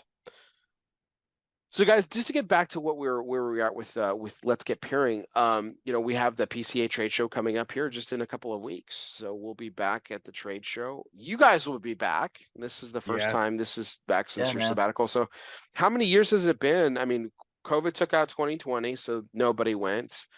Was 2019 the last show for both of y'all? It was. Yeah, man. How does it feel? How does it feel to be back? Man, I cannot wait. I'm so excited. It I mean, it's gonna be 10 times it, but last year when I went to the Great Smoke, like getting to see people who I haven't seen in years. I mean, just 2 weeks ago at Great Smoke, like walking in and seeing Laurel, sorry, Tilly, and the Browns from Black Label Trading Company, and just people Browns is that I really haven't nice. seen in 5 years, was awesome. And I can't wait to see them all in Vegas. I'm excited to be back. It's going to be so That's much fun. It's going to be so much fun yeah. having you guys back too as well. Dennis, what are you looking most forward to? This is, I mean, I don't know, I don't think you've even had the opportunity to have an experience like Tripp where you went to a Great Smoke or something like that. I mean, this is your first I foray back a little bit. I so mean, what are you most excited about? so I'm trying to think of now. I've been so I've been to Pro Cigar once, twice. I can't remember now. Maybe 3 times. 3 times. We went 3 times. 3 times. Pro Cigar. Thank you. But the thing is, the years, because I've been off for so long, right? It's the years get skewed and kind of what happened. Um, I was at Partagas Festival in Cuba with McTavish and the Canadian crew, which was fantastic and a great experience. That was I want to say 2018 probably. Sounds right. But the thing for me that makes it special, thinking about Vegas, we're going back to Vegas, and for my profession, I'm in Vegas often. But anytime I go to Vegas, it's always about getting together with people that I haven't seen in so long, and connecting and chatting and just being people in the same room at the same time, the same place, kind of thing, right? It's really special, and I realized that for years I've disliked Vegas because I don't gamble and I could care less about all the clubs or whatever. I I love the people and I love the food and I love getting together with friends and people that I enjoy spending time with. So Vegas has become a really special place for me. So coming back to PCA for me in Vegas is really cool. To Tripp's point, I get to see people I haven't seen in years that I've spoken to only online. Some of them I've only spoken to online, or texted briefly. But I'm super pumped. I texted um, Pete Johnson a couple of days ago, like, "Hey man, I'll see you in PCA." It was exciting. It was a fun time. The last time I saw him was COVID. It was right at the. I want to say it was an event in New York, right at the cusp of COVID, Oh, wow. and it'll be really exciting for me to see everybody and you guys, especially everyone in media. We all chat here and there and we're connected, but seeing each other in person is really special for me. Yeah, man, you get a great big hug from me, so that'll be exciting, man. It'll I'm be great looking to see forward you. to it. I expect nothing less. Yes, one could say a bear hug. Ha ha! Oh boy, Hey, I Bring out didn't the want to go puns. there. The tequila brings out the puns. It's fine. It's fine. Everybody's fine. Well, yeah, I mean, it's really exciting. So, what's the plan? Like, what's the plan for the PCA coverage? Like, how are you guys going to be approaching, um, the coverage? Everyone has their different spin off of it. Obviously, with you guys part of the coalition, we kind of have our formula, and we're still kind of working out some details by adding a couple of extra people this time around. But that being said, I mean, what are some of the unique approaches that you want to take to PCA? Maybe compared to what other media outlets do, or what you've done in the past too. I mean, let's talk about that. well, Dennis has been cooking up a little plan that we have going. I'm always cooking We're something. still hammering out the details on that, but I think our like kind of our focus compared to the rest of the Coop Coalition is going to be to interview the companies that the coalition doesn't have time for. Um, as with everybody, we have very limited time. Like Man, that, those make us sound like a bunch of snobs. The people we don't have time for. no, that's not what I mean. Yeah. I Those got you. 3 days go by so fast. Yeah, and we're losing our half day, man. So yeah, I mean, Yeah, it's gonna be all systems go. We're gonna be hitting the gas. yeah, and operating at 100% efficiency, you have time for about 60 or 70% of the booths, right? Like Mhm. any operation does. At best, I think. And that's like I'm talking full efficiency. You got all your appointments booked. You got 2 minutes to run between appointments, and you're hitting your marks on all the time. And people are available Um, on time too. I mean, don't forget that. yeah, exactly. Like there's so many. It's the from a media standpoint. PCA is a series of moving targets from a moving platform, right? Like everything is constantly in motion. When you get to a booth, whether you have an appointment, you're probably late for it because that happens a lot, at least by a couple minutes. And whoever you're there to meet is probably in the middle of a business engagement, which obviously we're not going to interrupt that to try to say, hey, we're scheduled to be here now. Come talk to us. So my plan is that we will hit booths as a unit, as the coalition, as the name would imply, as a squad, and then we'll see if we can break out. And while you or I think you're doing most of the interviews, right? Yeah. I'll be taking over for any interviews you don't feel like doing or are too busy for or whatever. But I think we're gonna try to run away and hit booths that most people haven't heard of, because that's always been our kind of bread and butter is the companies that people aren't familiar with. On that note, Tripp, if you could say that to everyone that you interview, it'd be like Bear didn't want to interview you here, so that's why I'm here. But he would like you to be on the show, so that could be the conversation starter when they become my guest next time they're on here. So no, it's like you said, it's painful. It's painfully exhausting. And it's fun. Like this is what I tell like people, in my day job and people that are not involved in the industry, like my family. They're like, oh, like have fun. I'm like, I do. It's incredibly fun. I do this because I enjoy it. But it's so exhausting. And like I have more and more respect. Every trade show that I get under my belt, I have more and more respect for Charlie Minato and the folks that have. They fucking hit 100 booths every time. Every time. And Every it's fucking crazy. time. It's crazy. I don't know how they do it. I don't know how they do it. Because I run into him quite a bit. And it feels like he's there for the same amount of time I am. And I'm still like, here we are. And I've been pleased with the coverage in the last few years, and Coop has too. So that's all that really matters in my book. At the end of each trade show, he's like, how do you think? And I was like, how do you think we did? And he's like, I think we did great. I was like, perfect. Then that's all that matters. He's like, well, what do you think? I'm like, doesn't matter. You thought it was great. It doesn't matter. Yeah, I think. there you go. But yeah, I'd be happy to take over interviews that are thrust upon me, but I think our plan is to mostly interview the people that the rest of the team doesn't have the bandwidth to interview. Yeah, there's been some people that I've missed in consecutive years. In fact, I just had a gentleman on a few weeks ago, Eric Bay of Black Star Line. I've gone by his booth a couple times. He's gone or he's busy.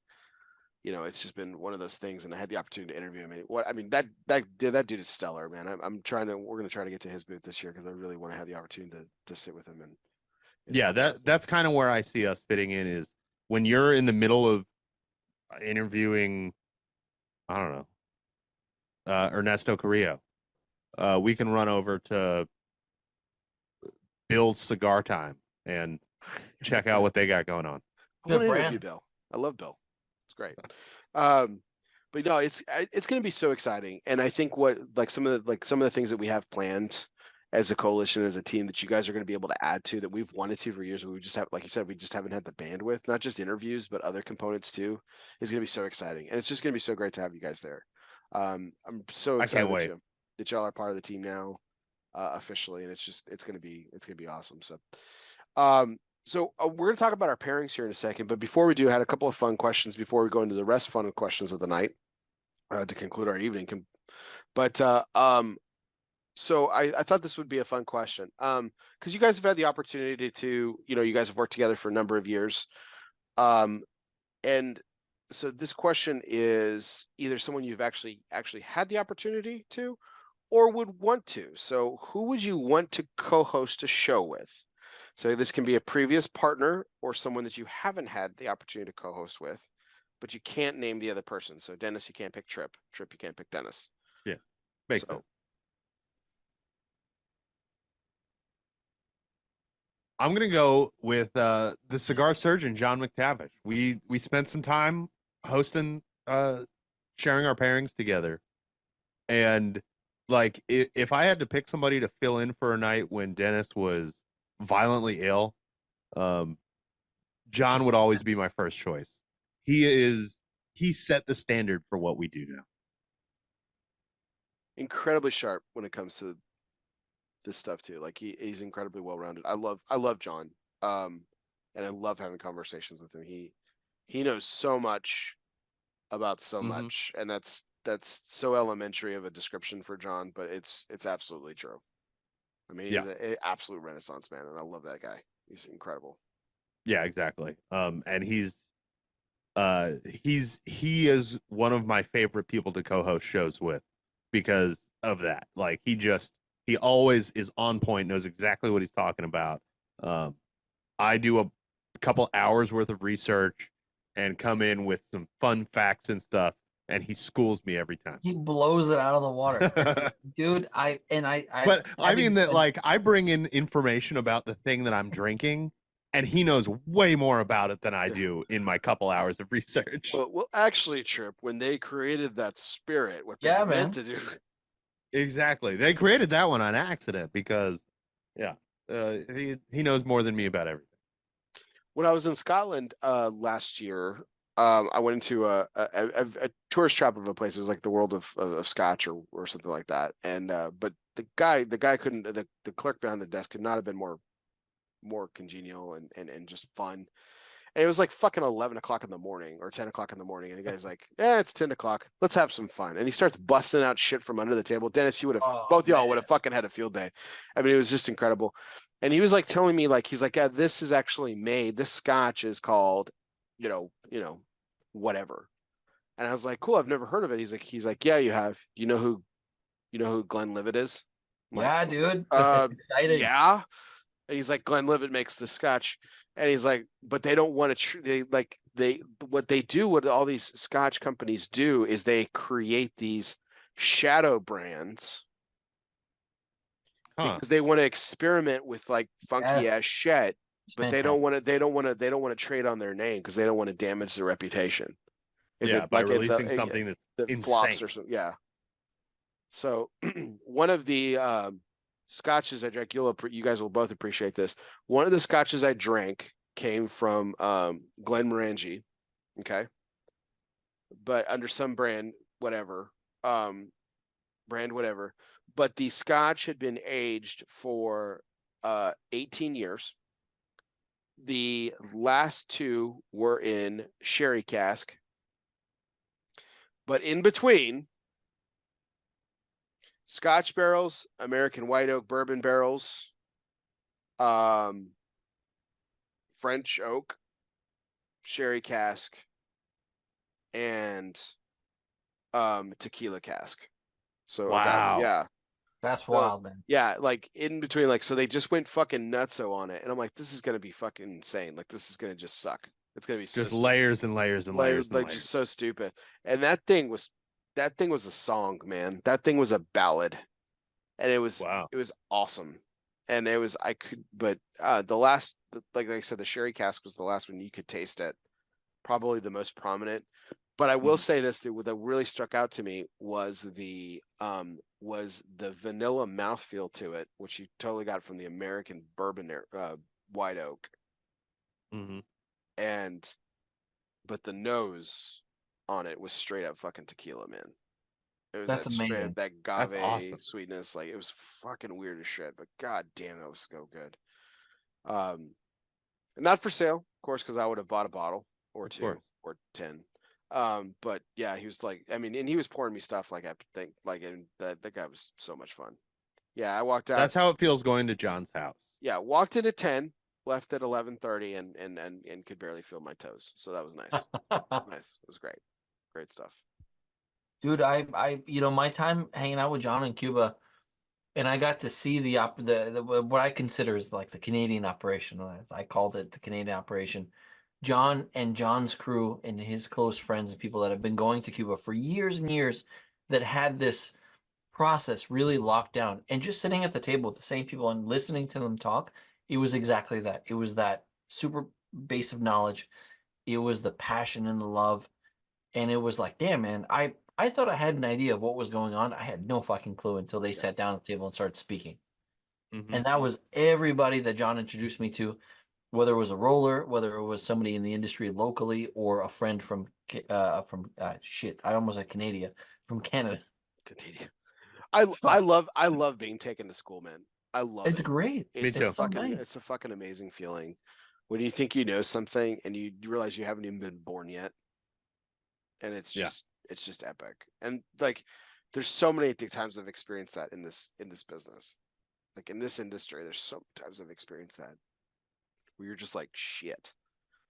And I remember when Luciano Meireles came over to the media house and he was like, and I was like, I know about Peruvian tobacco. It tastes like this and blah, blah, blah, blah. Oh I boy. remember Omateme tobacco because like, this is why people don't use it because it's overpowering and blah, blah, blah, blah. And like, he had to smoke different leaves and stuff and like kind of broke through all the shit. And it was just like, you just realize you're not even born yet. Pete Johnson did that with me too when we were talking about wine one day.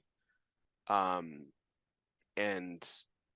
I was, I foolishly was like talking about like one of my questions for him was like just like what regions did he like, and we were talking about Alsace, and he's like, well, Barry, actually I'm not a big of white wine person, and that's like really a heavily white wine place, and then we started going in.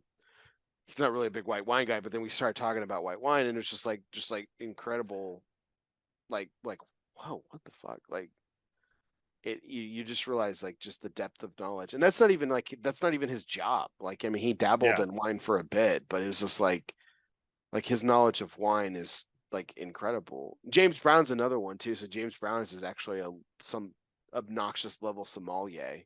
Tony Bellotto. Really?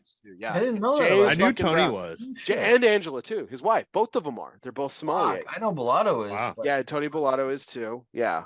And this isn't a dig at Tony, but I believe James and Angela are higher tier sommeliers Wow. than Tony. Damn, man. And Tony's up there no too. idea. Like, it's like, I don't know that I'm not even going to insult them by like giving them a level, whatever that it is, but it's insane. Like, it's like the people are that's what I really love about this industry, because, and this is why I love these conversations that I have on the show. It's like, we barely talk about cigars typically. It's mostly like about them as people, because people have just such an incredible depth of personality. We have a lot of musicians, a lot of ex-military.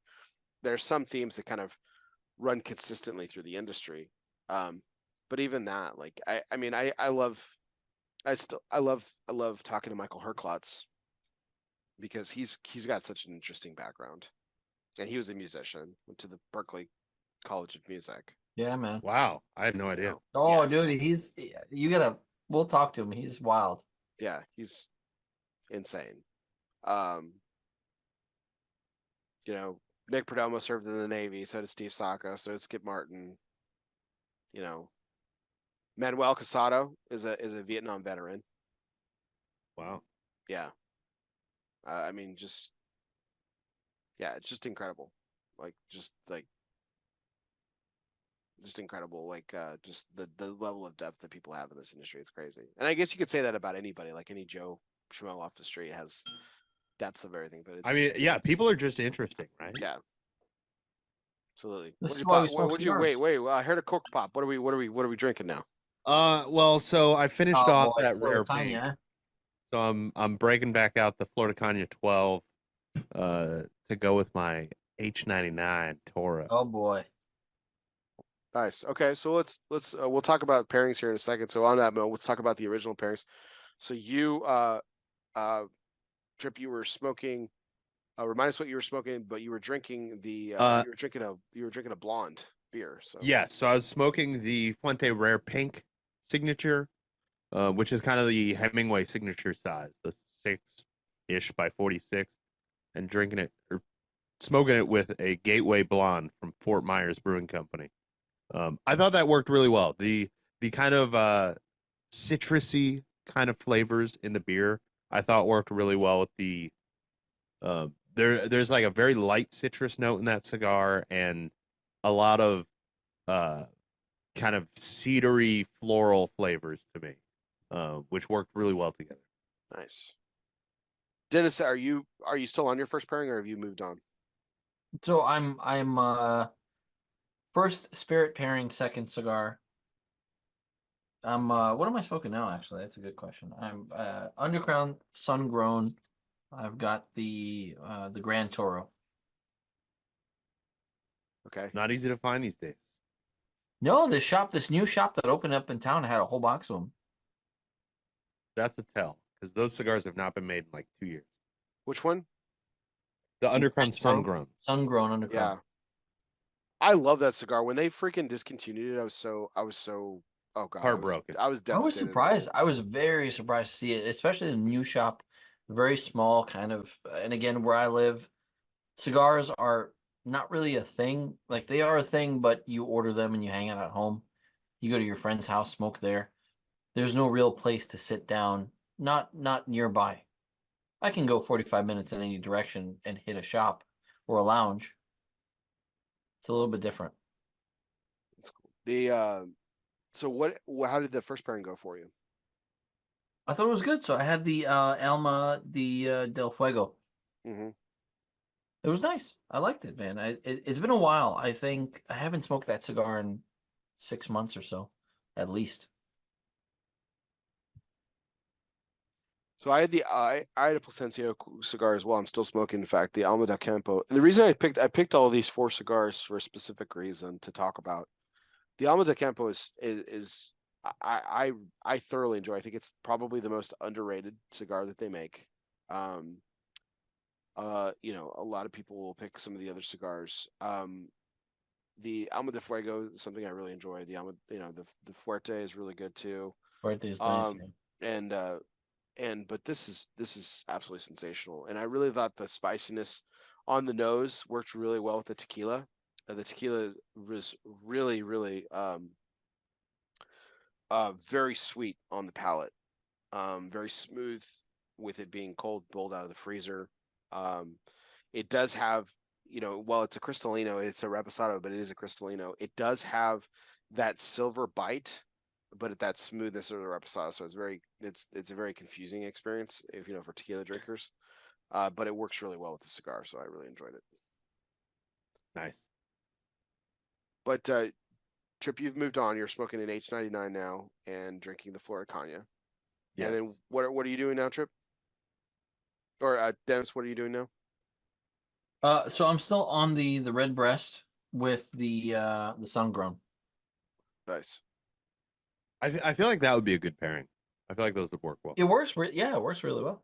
Going backwards though, the Alma de Fuego seems like it might overpower that cigar though, because that cigar has a little bit more subtlety to it, doesn't it? I think because my palate may have been blown out. I've been smoking for oh god all day. I've been smoking cigars all day, so perhaps it's a palate thing where I've now gotten to that point where I want to smoke, but perhaps I can't taste as well. Which we all get to that point, and I think we will during PCA. Oh yeah. So here's a random question. What's one of your favorite cigars that's been discontinued? Oh shit. Discontinued, huh? Oh man. Okay. I don't remember what it was. It was a Don Carlos from 2006. It was I talked to An about this years ago. I was like, hey man, I need boxes. Talk to your people. There's one guy in Chicago that had like this basement full of just crazy stuff. And I reached out to An and I said, hey man, get this stuff for me. I need it. It was a 2006 Don Carlos, but it was a Don Carlos. It was a Fuente Don Carlos something. Mm.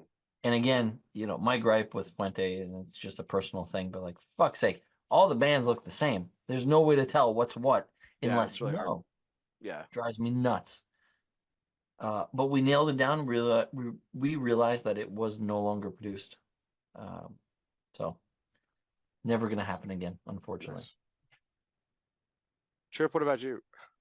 I'm trying to remember one that's currently out of production.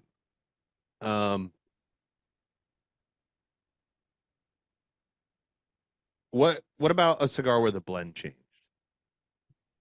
Oh, Fine. interesting. Okay. That'll work. Don Pepin Blue. The original. when they stopped using Aganorsa tobacco, that cigar was never the same. And it's still a great cigar. I was gonna say it's still a really good cigar, but yeah, But I remember the those originals. original runs, they had magic in them, man. Like those cigars were incredible. My other answer would be, but it's since come back, would be the La Flor Dominicana Coronado. Mhm. I love that cigar. That cigar's so And when it underrated. originally went away, I bought a couple boxes. Um, and then they re-released it, and it's still it's 99% of what it was. It's not. I find the wrappers aren't quite the same as they were before. They don't quite have that like Opus X-y kind of raisiny quality to the flavor, but they're still very good. Yeah. Pete bought it back for a limited, but I would say the La Riqueza was like the most like most heartbreaking thing for me. I fucking love that cigar. Oh, La Casita Criolla was another one that You like that cigar? Pete made. I Really? loved that Oh my cigar. gosh. Yeah. The thing about La Casita Criolla, the thing about it that I loved but I hated, like you had to smoke that for me, I had to smoke that cigar first. Yeah. You had it was interesting because it's broadleaf, right? But like I had to smoke that cigar first because if my palate had touched anything else, it just wasn't the same. It Yeah, just wasn't. it was straight earth Yeah, if you smoked anything else first. Yeah. yeah. Interesting. Um, that's good. What about you, Dennis? For blend change? Blend change or discontinuation? Yeah. Oh, He said that Don Carlos that he well, doesn't it was know yeah. I had the even Don which one it Carlos, was. but I'm trying to think of what else was out that I really loved. Man, I'm such a flip flopper though. That's the other thing is like I'll pick something up, I'll go, yeah, this is great today. 2 months from now, that's all right, and then I'll get back to it a year later and go, fuck, this is great. And so this is how I end up with a humidor of cigars that I don't touch for a year, 2 years. Forget about them, get back to them, and go, yeah, they're great. Or lately, I've gone through stuff that I've sat on for too long. Like I've got Oh, Bishop's that's the worst. Blend. I've got Bishop's Blend from 2019 that, yeah, it's good, but it's not what it was back then, Yeah. That and it cigar's kills me. incredible. A brand that went away that I was just really, really, really fond of, which was Coots, and they made a cigar called the Miro, and I Mm-hmm. fucking loved that cigar. Absolutely loved it. It was so good, unbelievable. That was so sad when that went away. Um, the Sam Lucia Luchador. It's another Oh one. yeah, that was a good cigar. Good Damn, cigar. I forgot that that was a thing. Yeah, Yeah, yeah, that was so good. damn it. Despite Sam's affinity for not liking pickles, which I think is insane. That is crazy. Yeah, but man, that dude could blend a cigar, man. He could blend a cigar really well because that luchador is fucking money. God, it was money. The Tarano Finite, another one, the purple banded one. I don't know if I remember that. That one was Mm-hmm. super good, super good. Uh,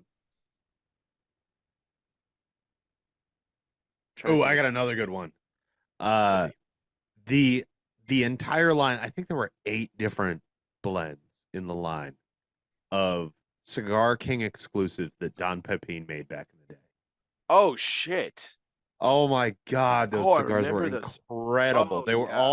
all of them were just a knockoff of some Cuban blend.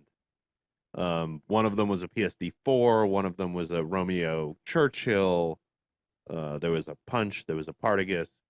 Um, they were all unbelievably good. And at the time, like looking back, I should have just filled a cooler with those and just stashed them away because they would be incredible. But I was young and dumb and poor and didn't buy enough of them. The last cigar that I'm gonna light up tonight is gonna be that Southern Draw Rose of Sharon. The Desert Rose is by far my favorite cigar that he ever made, and it's one of my Oh yeah, favorite cigars manufactured in the last 15 years. I love the Desert Rose, absolutely love it. Rose of Sharon's very good too. Um, Man, here's a big question that hasn't really come up. Like, what's happened with Robert Holt, man? Where is Southern Draw? This guy couldn't miss. He couldn't miss, and it feels like he just kind of went away. And it's, I mean, I I know he's wish I still knew. around. I know he's still around, but man, like, I mean, because like I remember you really like their stuff too, right? Oh yeah, I Yeah, love their both of stuff. us did. Yeah, Yeah, we still do. yeah. That Desert Rose is fucking money. I don't know what happened.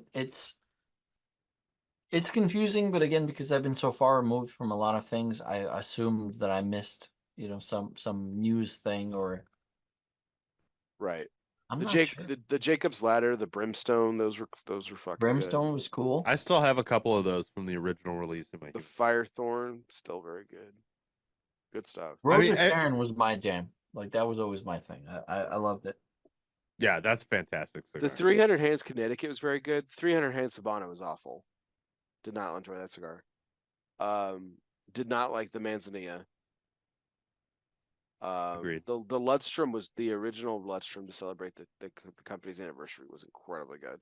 I thought that. Yeah. I enjoyed that. But yeah, man, it sucks, man. It sucks when, like, again, he's still around from all I know. Like, it's not like one of those official things where he's gone off into obscurity or I mean, or we saw them whatever. last year at Great Smoke. They were Mhm. there. Yeah. Um, it was awesome to see them. I Yeah. wish they would be a PCA again. Hopefully sometime. That is one of those companies that I keep hoping for a comeback. Right. Or at least to come back into some prominence, because Yeah. I mean, some amazing cigars, for sure. All right. So since we've been talking about pairings tonight, I thought this would be a fun question. I know I've asked this in recent times that you guys have been on, but I want to know if there's any update on it. Best and worst pairings. Best and worst pairings. Dennis, we'll start with you. Best and worst, we're talking what like from Cigar paired with something. Yeah. Oh, good Lord. Historically, I think some of my worst pairings have been IPAs, and Oh yeah. we talk about on the show. IPAs Yeah. are hard, notoriously. That's an easy like fail. Um, Best pairings, I would say for me, spirit wise, Amaros. I think, and that's but just my palate. I drink Amaros regularly, so for me, my palate's tuned to that. So when I sit down with a cigar, it kind of just works, for better or worse. Even if it doesn't work with the cigar, I'm kind of selfish and I say, yeah, it's still good. It's fine. For the uninitiated, what are Amoros? So Amaros are classically Amaros are Italian digestive bitters, but now in today's world, Amaros they kind of flow into the world of things like you can say Jaeger is an Amaro. Yeah, technically but it's Jaeger's an not, Amaro. right. So you have an Amaro in essence is a bitter of some kind, a bitter liqueur, a bitter spirit, generally a digestive spirit, and it'll be either classically from Italy, but you'll see it from Northern Europe as well. You'll see those from Italy, Northern Europe, Germany, even in the U.S. Now it's a big thing where, man, there are people making Fernets in Burlington, Vermont. Oh wow. And I've had Fernet from Burlington, Vermont. That was a local, like little small distillery. Great stuff. Very, very exciting. If you're into that kind of stuff, obviously. But again, I think it's very polarizing for many people. See, this is what I'm talking about, Dennis. You always like bring out the most obscure shit. I mean, I've been known to drink camel piss. It's okay. What kind of got you into that? Like, just like the, I mean, I mean, I won't call it seeking out, but it kind of is. Like, man, when you did the pairing shows, you always brought something really just fucking crazy, like the clamshell beer. I remember, and then but there's other stuff too. As long as it had lactose in it, it had your name on it, I suppose. Oh man. I deserve that. For the Chevy Chase thing, I deserve that. Absolutely. At least that trend has died now It in the has beer it industry. has you know what it hasn't I mean, died. not entirely, but it's no longer the leading trend, which is nice. It gave birth to this horrid like putrid placenta that is this milkshake plus smoothie beer The milkshake plus smoothie beer is a beer that will be an ale or whatever that then is added with coconut milk or something else to make it milkshakey, right, in appearance and in body. And it's just they're not awful, but at the same time they are the Low effort. people. They're what? Low effort. It's a low effort thing where, dude, if you get a really great beer, there's no need for you to add all the shit to it. And this is what we saw for so many years with the lactose beers, where they were not making great IPAs, and they said, "Fuck it, we'll throw lactose into it, not filter it or not produce, depending on your process, not clarify it, and then we'll just call it, it's a hazy smoothie milkshake Yeah. IPA. Great, It's a people New will England love the shit out IPA. of it. I've never understood. IPAs. I don't understand how you can Crazy. fuck up an IPA. That's the whole point of an IPA. That's why breweries make IPAs, is because they can fuck it up and it doesn't matter. But yet they were still fucking it up, which was crazy to me. And that kind of solidified my feeling of I've always done this, but it solidified my feeling of going into a brewery, and the first beer I have at any brewery I go to, if they have a Pilsner, I will always have a Pilsner first. Mm-hmm. Yeah. That is my baseline. And I know what their process is like based on the quality of that Pilsner. And maybe that's a snobby thing to do. I don't know. It's fair. But I think that's a really good baseline. If you can do a good, clean beer, and if you can do well with it, then yeah, I'm willing to try your wacky stuff, because then there may be hope. But if all you make is Oreo and Twinkie flavored Fruit Loops, lactose ass juice beers, fine. Okay. I've loved a lot of those. Yeah. Glitter beers, I've had many glitter beers. Tripp has had some too, I think, Yeah. right? And they've been good. I really like. Dewpaw? Yeah, I like jalapeno beers or spicy beers or chili beers. Spicy beers. I love spicy beers. Sculpin, habanero Sculpin on cask was my thing. I loved it for many, many years when it came out. Disappeared very quickly. Sculpin from Ballast Point. Ballast Point in general was bought out. So that production changed. Right. And then they were bought by a miniature brewery. Yeah, it's a weird. And they've It's a been weird journey. haven't Ballast been Point seen went through since. Ballast Point went through an interesting journey. Like, you just think that they went through, went to NBev and then Yeah. They did, man. But I Like- think the point of getting to the weird stuff is we are all exploring our palates. Our palates change as we get older. Our palates change also as we experience new things. So it's a very interesting dynamic to be a part of. And if I have a chance to try something that I haven't had before, or in a different light, for example, like for me growing up, eating sardines with sweet cookies was a normal thing. Right? Kind of weird, right? I mean, that sounds normal to me. I mean, I don't know. I'll call it it pretty doesn't. weird. No, it's pretty fucking weird.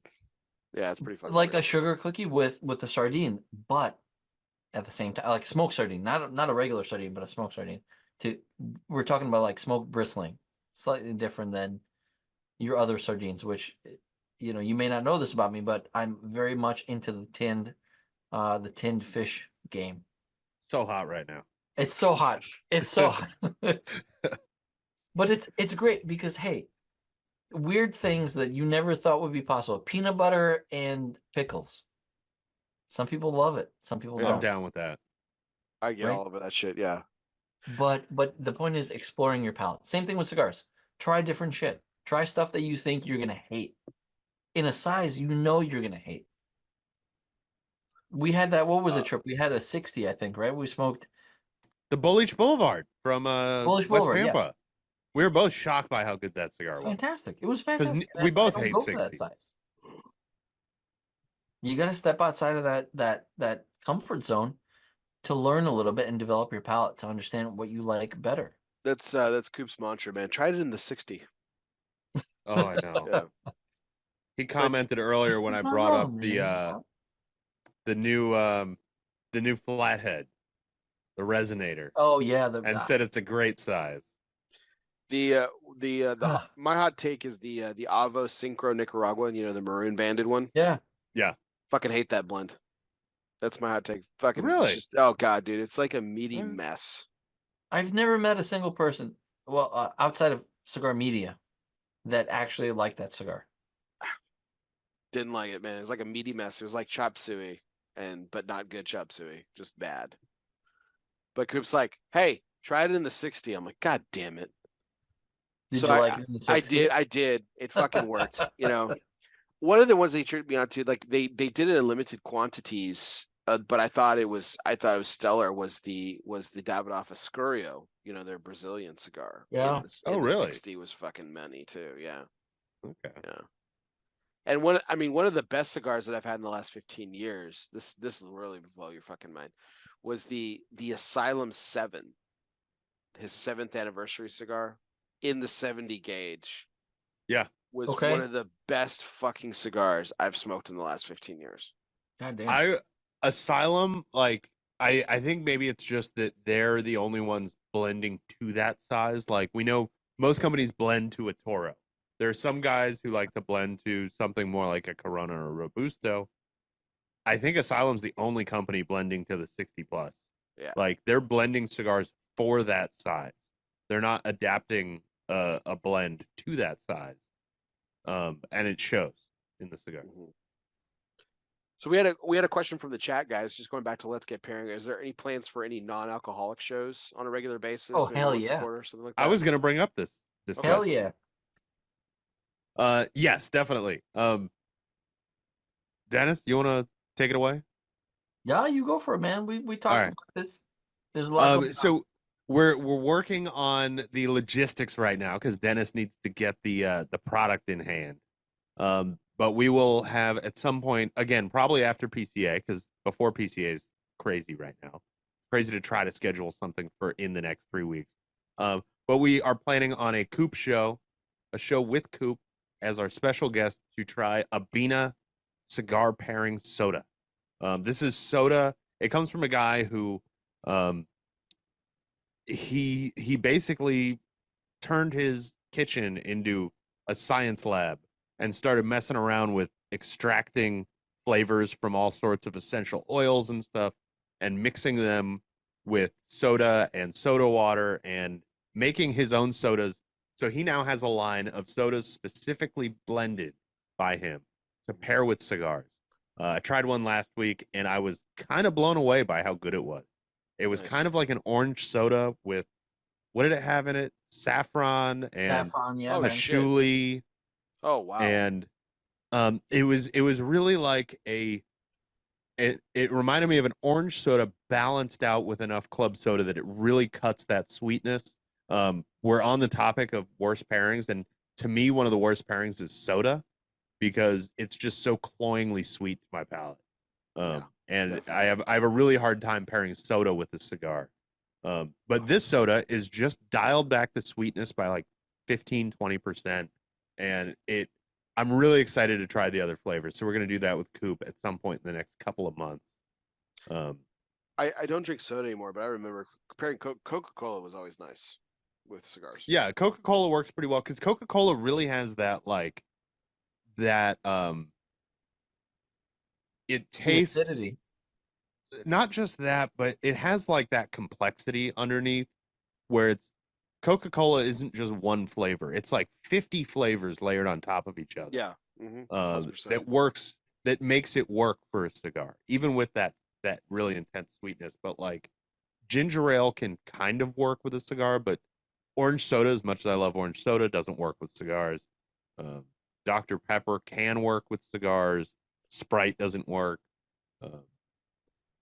Nothing in that clear soda range works. It's really Coke and Pepsi and Dr. Pepper that are the only ones that work at all with the cigar. Not ginger ale. Ginger ale can work. Or root beer. I know Dennis has done some. Root beer can definitely work. I forgot about root beer. I guess it's the brown sodas. Brown sodas work. Any other color, it's out the window. I remember we talked about this before. We talked about root beer before. And one of my favorite cocktails was a root beer fizz back when I drank soda. And it was like root beer, gin, and lemon, essentially. I could see that working really well. Yeah, with a sugar rim, which is just crazy. Sweet on top of sweet, but it was fucking good. Also, just real quick, back to Miguel's question. We have talked about doing a non-alcoholic beer show because both of us, we both really like non-alcoholic beer. Like beer's about the flavor of beer, not about the alcohol. I We're haven't also tried older than non-alcoholic dying. spirits, but I haven't heard good things about non-alcoholic spirits. So I'm not sure Nice. that we may have to try that at some point. But a non-alcoholic beer show will definitely happen at some point. Nice. Because there are a lot of companies out there really innovating non-alcoholic beer, trying to do interesting things that are not just, for the last 40 years, non-alcoholic beer was just Budweiser with no alcohol, basically. Like nobody did Yeah. anything interesting. And now there's companies making, there was, this was years ago. I had a non-alcoholic peanut butter stout on the show that was incredible.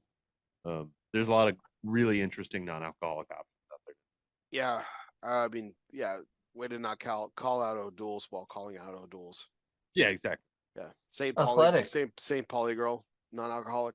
Also St. trash. Pauli's cool. Athletic Brewing has been producing a lot of really cool hazy IPAs that are non-alcoholic.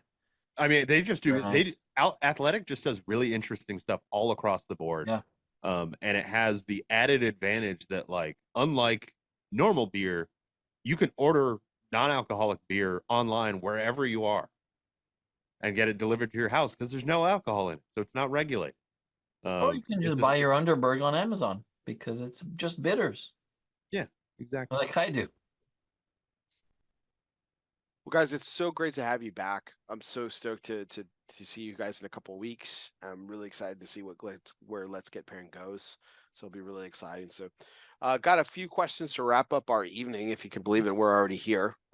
Especially considering we talked about our marathon of a show, and this seems like it pales in comparison. But we are coming up. Just a nice, quick episode. Yeah, we're past the 2 hour mark now, so it's a healthy show at least.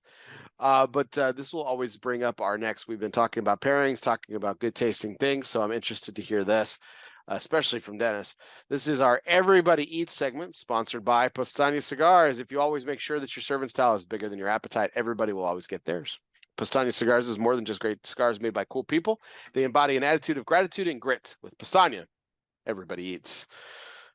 So, guys, here's the question. What is a food or dish? So it's food, okay, or dish that you guys love that you wouldn't have tried if you had not been offered or forced to by someone else. So we already know that Olive Garden is not going to be Tripp's choice, nor will it be mine because Olive Garden is trash. Or octopus and eggs.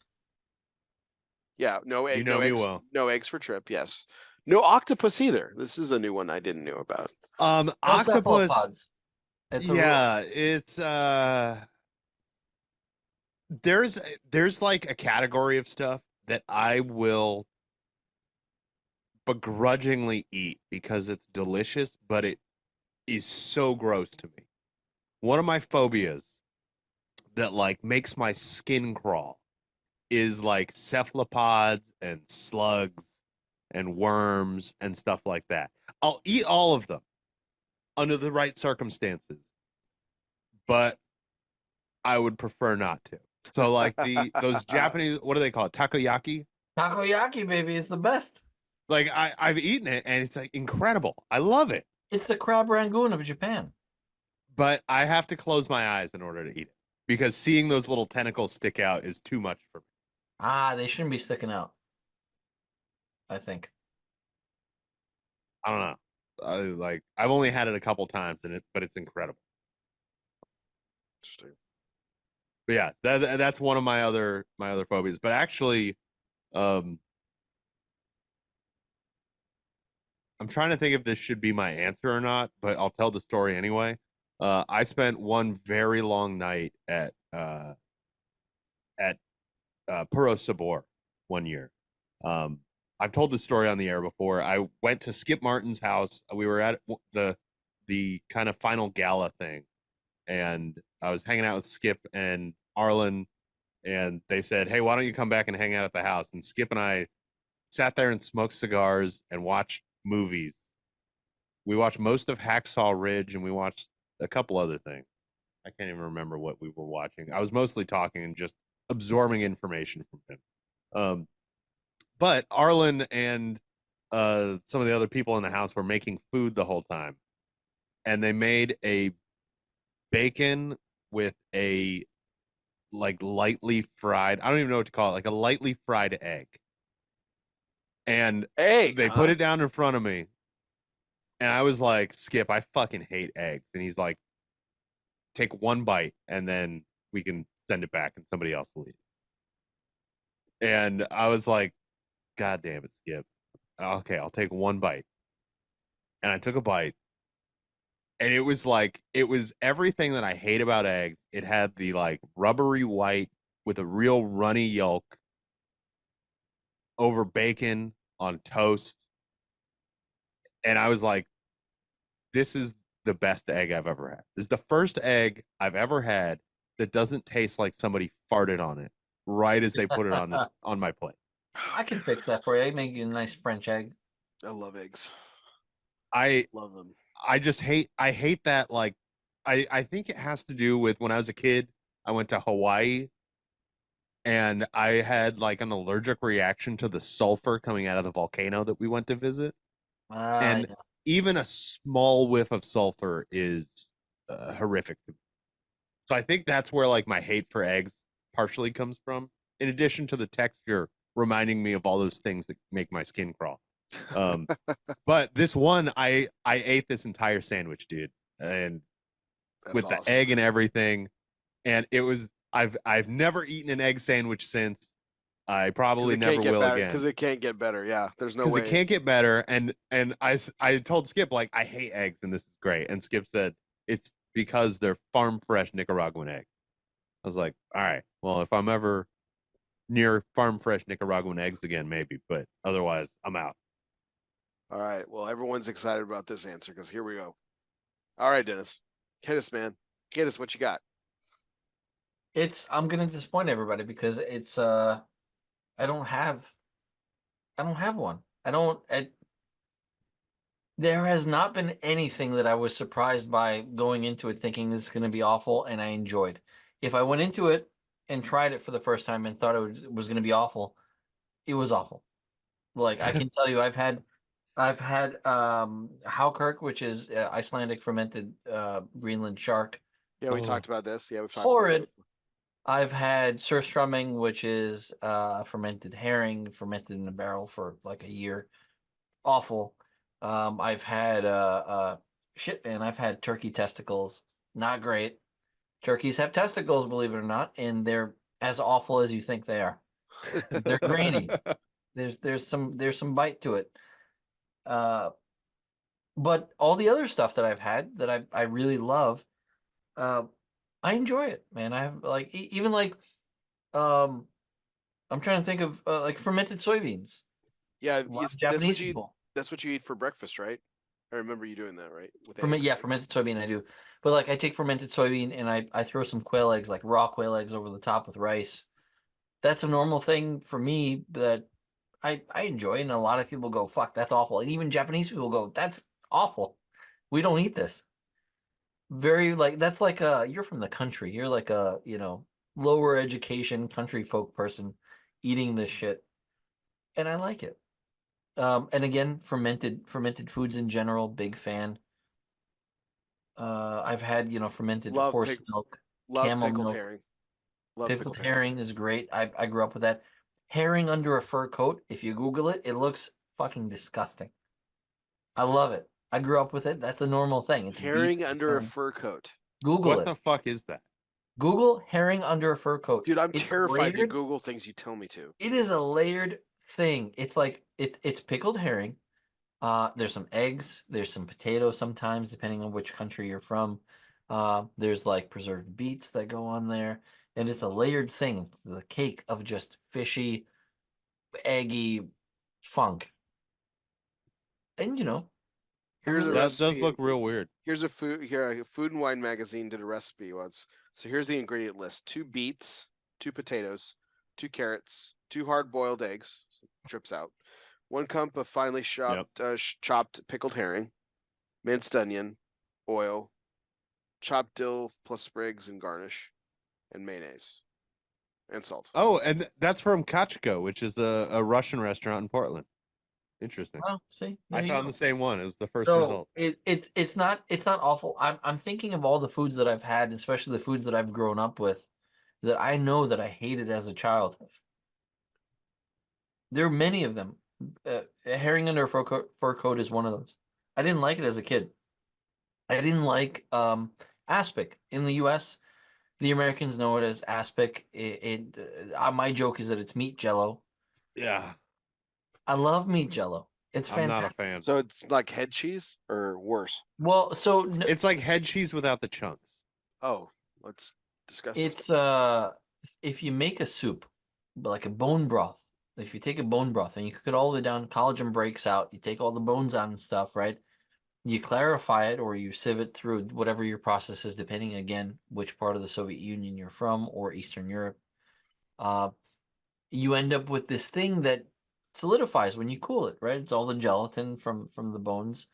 It solidifies, but then you throw meat in there. So it's like you can throw some chicken, you can throw some beef, you can throw some pig's feet, whatever your jam is, you can throw it in. But it basically looks awful.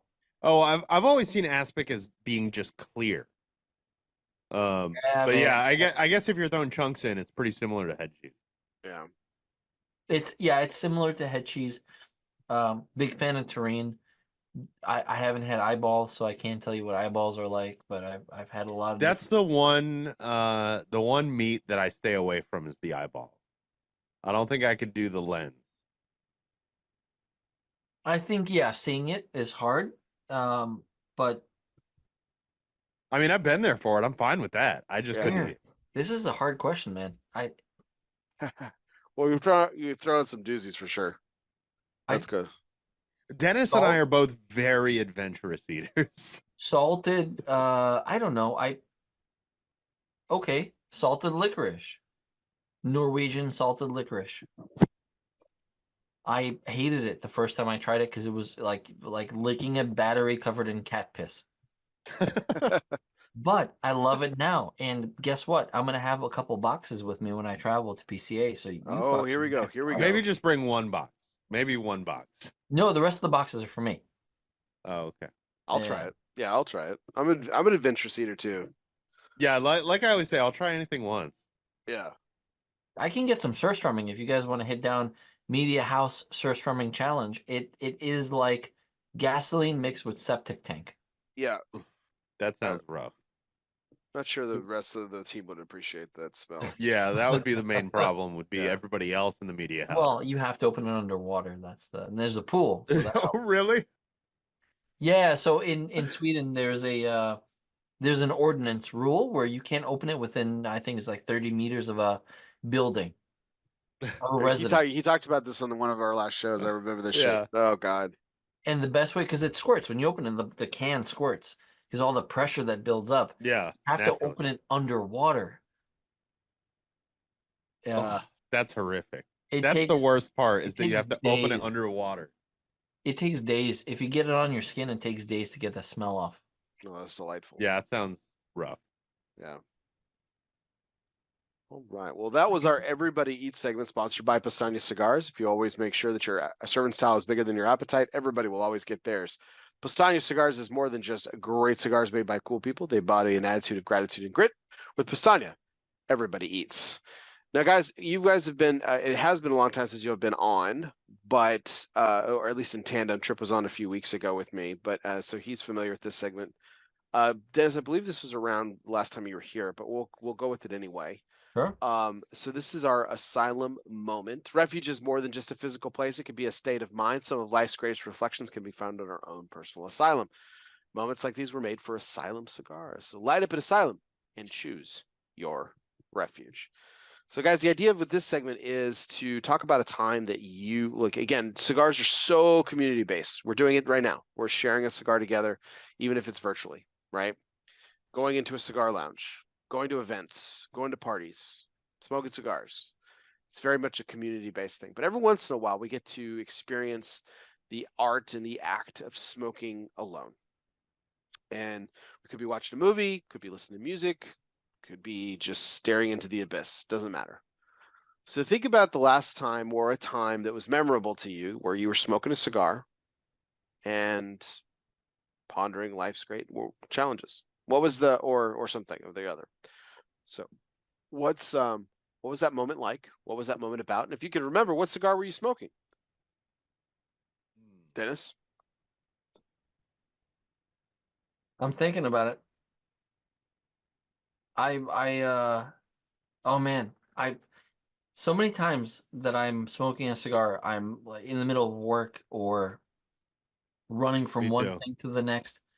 Very seldom do I have an opportunity to really sit down, enjoy a cigar, feel like the outside world doesn't exist.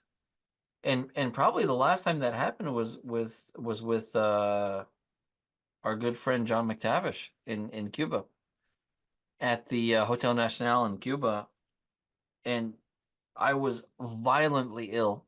We all went to this gala dinner thing where I thought it was a great idea to have the seafood salad.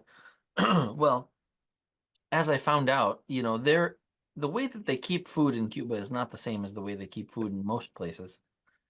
They just kind of leave it out for a while. So that seafood salad was, man, whatever it was, they changed caterers. It was not good. So massive poisoning. I was ill for days, like 3 days. I was super sick. The only thing I could stomach was rum, bread, and butter. And I smoked through the whole thing. I was violently ill, but I smoked through the whole thing. And it was this state of like I'm on the verge of death, but I'm still picking up a cigar and I'm sitting down, I'm smoking. It was surreal because I knew this was a bad idea. I felt awful, but something about it was kind of beautiful in that there was peace. And maybe, listen, for all I know, maybe there was peace in knowing that I was going to die soon. But there was a moment of peace that I'm in this ridiculous place that I've never been in before in my life. First time in Cuba, smoking this thing that I just got there from a very special person locally, but also in this very awful state physically. I was at my weakest point, but also I was at my highest point because I was somehow finding a way to enjoy this cigar. That's probably I think that's probably it for me. Tripp, what about you? I'm trying to remember what cigar it was exactly. I know it was this. The way you posed the question immediately triggered a memory, and it was definitely a Lito Gomez Diaz small batch. I think it was the 3 or the 4, but I don't remember what years those came out exactly. But when my first child was born way back in 2012, I the day after he was born, we had, a couple days in the hospital, and I went down and I just kind of walked around downtown for 2 hours. I walked probably 15, 20 blocks in one direction or the other and just kind of wandered around smoking this cigar and just experiencing the feeling of now being a dad. Nice. Very different than Dennis's, Yeah. but it's one of my best cigar memories of especially being alone. Was that cigar. You weren't violently ill, but you were probably sick with nervousness over becoming a dad for the first time. Uh-huh. That's for sure. Yeah. Congrats again, by the way, Tripp, with the announcement of a third little one in the Waldrop household. So good stuff there. Yeah. So we have a little girl coming sometime in August. The army continues. Yes. And Dennis, we talked about this at the top of the show. During your sabbatical, you had a lot of activity, including have 2 kids, man. So father of 2 now. Fantastic! Congratulations. What's it been like for you? It's been humbling. I think it's what I've come to terms with is the fact that there is a certain ego death that comes with being a parent, and certainly as a father, you want to control a lot of things, and I think as people we want to have control over our environment. With kids, that doesn't happen. You have to learn how to let go of that, and it's a very, very difficult thing.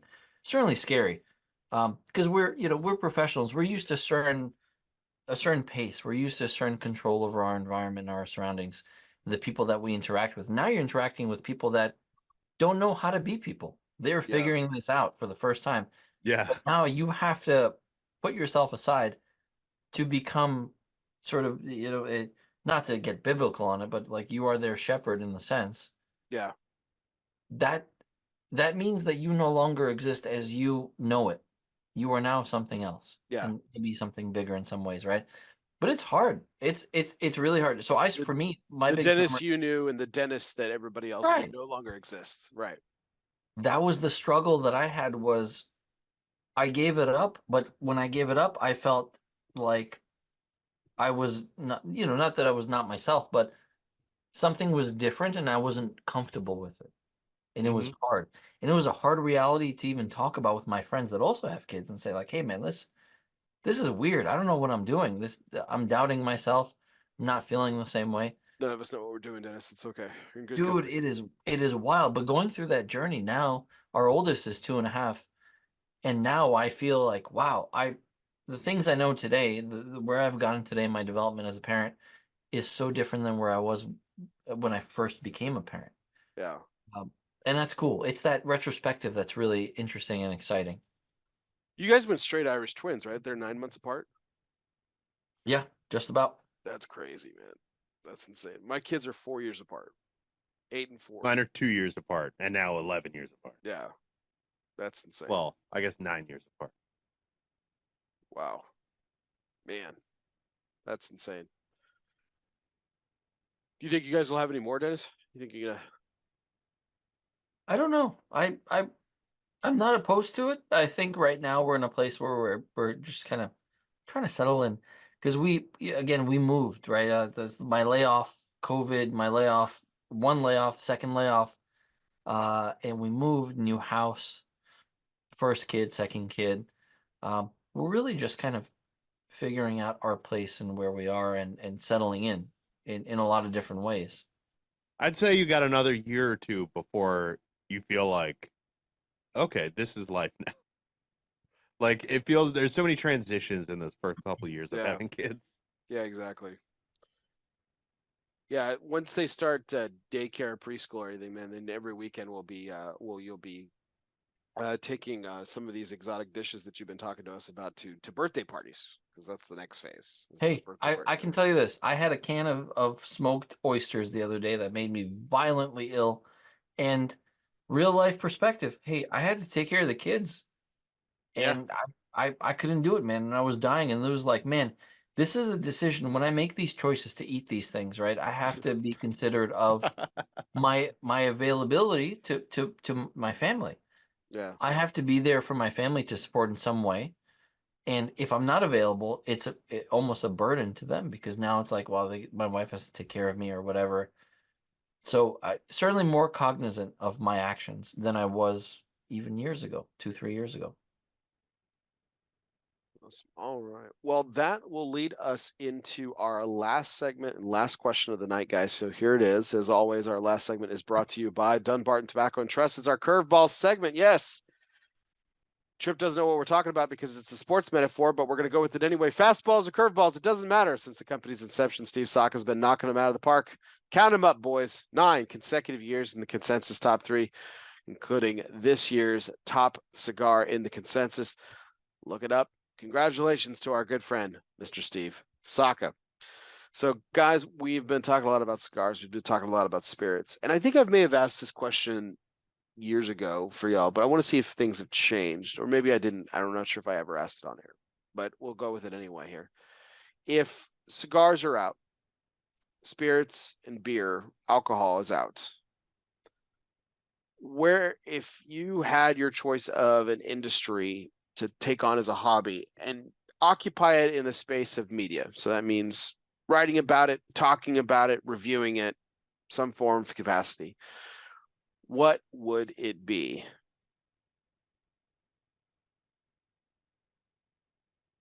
For the moment, I have no idea. I thought like if you had asked me however many years ago before I got into doing cigar media, if there was anything where I would want to do any kind of media on it or anything like that, any kind of coverage, or even just to do a podcast, I would have said no way. I can't talk for an hour. That's not possible. I'm not interesting enough and I don't have enough to say and We're I'm too working on hour shy. 3, by the way. So, Yeah, exactly. Yes. I wouldn't have believed you if you had told me I would have a podcast someday. Um, I feel like cigars is the only thing where I fit. Interesting. Okay. Okay. That's a good answer. It's fair. It's a fair answer. What about you, Dennis? Exotic foods, pickled meat, fermented. I would love giving, like, first choice would absolutely be food exploring. If I had a chance to take a camera, and again, no kids or any family, if I was just by myself, if I could just travel and explore foods, absolutely, sure, I would go and do the food thing. But where I am today, I think where I would really fit well is in the sort of, if I were to do coverage, it would be for true crime, kind of. For example, there's a serial killer on death row. I would fly out to whatever buttfuck, federal prison in Iowa or something and go do an interview. Okay. Spend time with him. And that would be awesome. And I think in some weird way that my general demeanor and sarcasm would work really well with a lot of my interests. I think would work really well. Can you imagine the revolution and upheaval that the prison system of the United States would have if Dennis got into this and started interviewing death row inmates? The last meals that people would be requesting. Like, I was talking to this guy, I've got to try this fucking thing. You got to open it up underwater. Apparently it's the worst smelling thing ever. But I mean, if I'm going to go out, I mean, shit, I got to try this stuff one time. And then, Stink up the whole prison. Yeah. And then, and by the way, give me a stack of fucking pancakes too, like Jesus. Yeah, I think, I mean, we have YouTube, right? Why not call it You Die? It's death row. Let's talk about it. There's content. We can make the content. Oh man, cigar pairings and You Die. Yeah. And oh man, you either get beat up or a lot of chuckles along the way. We gotta talk about death because we all have to die at some point. Yeah, that's a true story. True story. Awesome. Well, gentlemen, that was our last question of the evening. Dunbar Tobacco Stress Curveball segment of the night. So always good. I love Dennis's answers to most things, man. It's just always, you never know what the fuck's gonna happen. You talk about dishes that need to be opened up underwater, or interviewing death row inmates. It's all happening. All good stuff, man. Well, again, as I mentioned before, guys, I'm super excited to have you aboard on the team. We're super excited to see you here in a couple of weeks. We're gonna have an amazing trade show. It's gonna have stay tuned for some amazing coverage of the trade show from the Cigar Coop Coalition. That's of course led by Mr. William Cooper, Ben Lee, Aaron Nielsen, now Tripp Waldrop, and Denis Tsvang, including myself as well too. So we'll bring you guys the best coverage, the best interviews. And you guys definitely want to stay tuned to all of our channels, Cigar Coop, Smoking Syndicate, LOC Fumar Takes, and now Let's Get Pairing. So as always, everybody, this was our, man, I can't believe it. This was our 283rd take. Done 283 of these. Tripp's been on more of them than anybody else. And yeah. Great to have you. You're nearing 300, Bear. Yeah, That's I know, amazing, man. The road man. to 300 is very coming, cool. man. It's coming fast and furious. It's going to happen this year. It's crazy. Need 17 more. So 17 more before the end of the year, and I get to 300. Got some plans for the 300 take. It's going to be fun. We'll see if it can come to fruition. You gotta plan these things, everybody's schedules and stuff like that. So it'll be fun. But before that, we do have the PCA trade show for 2024 coming up. First time it's gonna be held in the spring. This is something that's been asked for by quite a number of people for a long time. Different time of year. We are going back to Vegas. We're going back to the convention center, which was in 2018. That's where the trade show was. So, and then next year we'll be in New Orleans. So talk about some food tales there as well. But all great things coming from Let's Get Pairing, LS Fumar Take, Smoking Syndicate, and Cigar Coop as part of the Cigar Coop Coalition coverage of PCA 2024. Take a look at it. If you are listening to us wherever you listen to podcasts, whether it be on Apple Podcasts, Spotify, Google Play, Podbean, or wherever you listen to podcasts, be sure to download, subscribe, and review. If you already are a subscriber, do me a favor, hit unsubscribe, but don't forget to hit resubscribe because that helps my numbers. And of course, our audio broadcast is always brought to you by Grand Habano Cigars. Check out our YouTube channel as well. hit the subscribe button and check out Facebook, where we broadcast live every Sunday at 9:30 p.m. Central at the page LOS Fumar as well. Hit that like button while you're there. And you can always catch up with all of our amazing guests, like the two gentlemen tonight, Mr. Tripp Waldrop and Denis Tsvang of Let's Get Pairing. As always, this was our 283rd take. My name is Barry Duplessis, live from the Alec Bradley studios of Azle, Texas. He's Tripp. He's Denis. Guess what, everybody? We'll see you next time.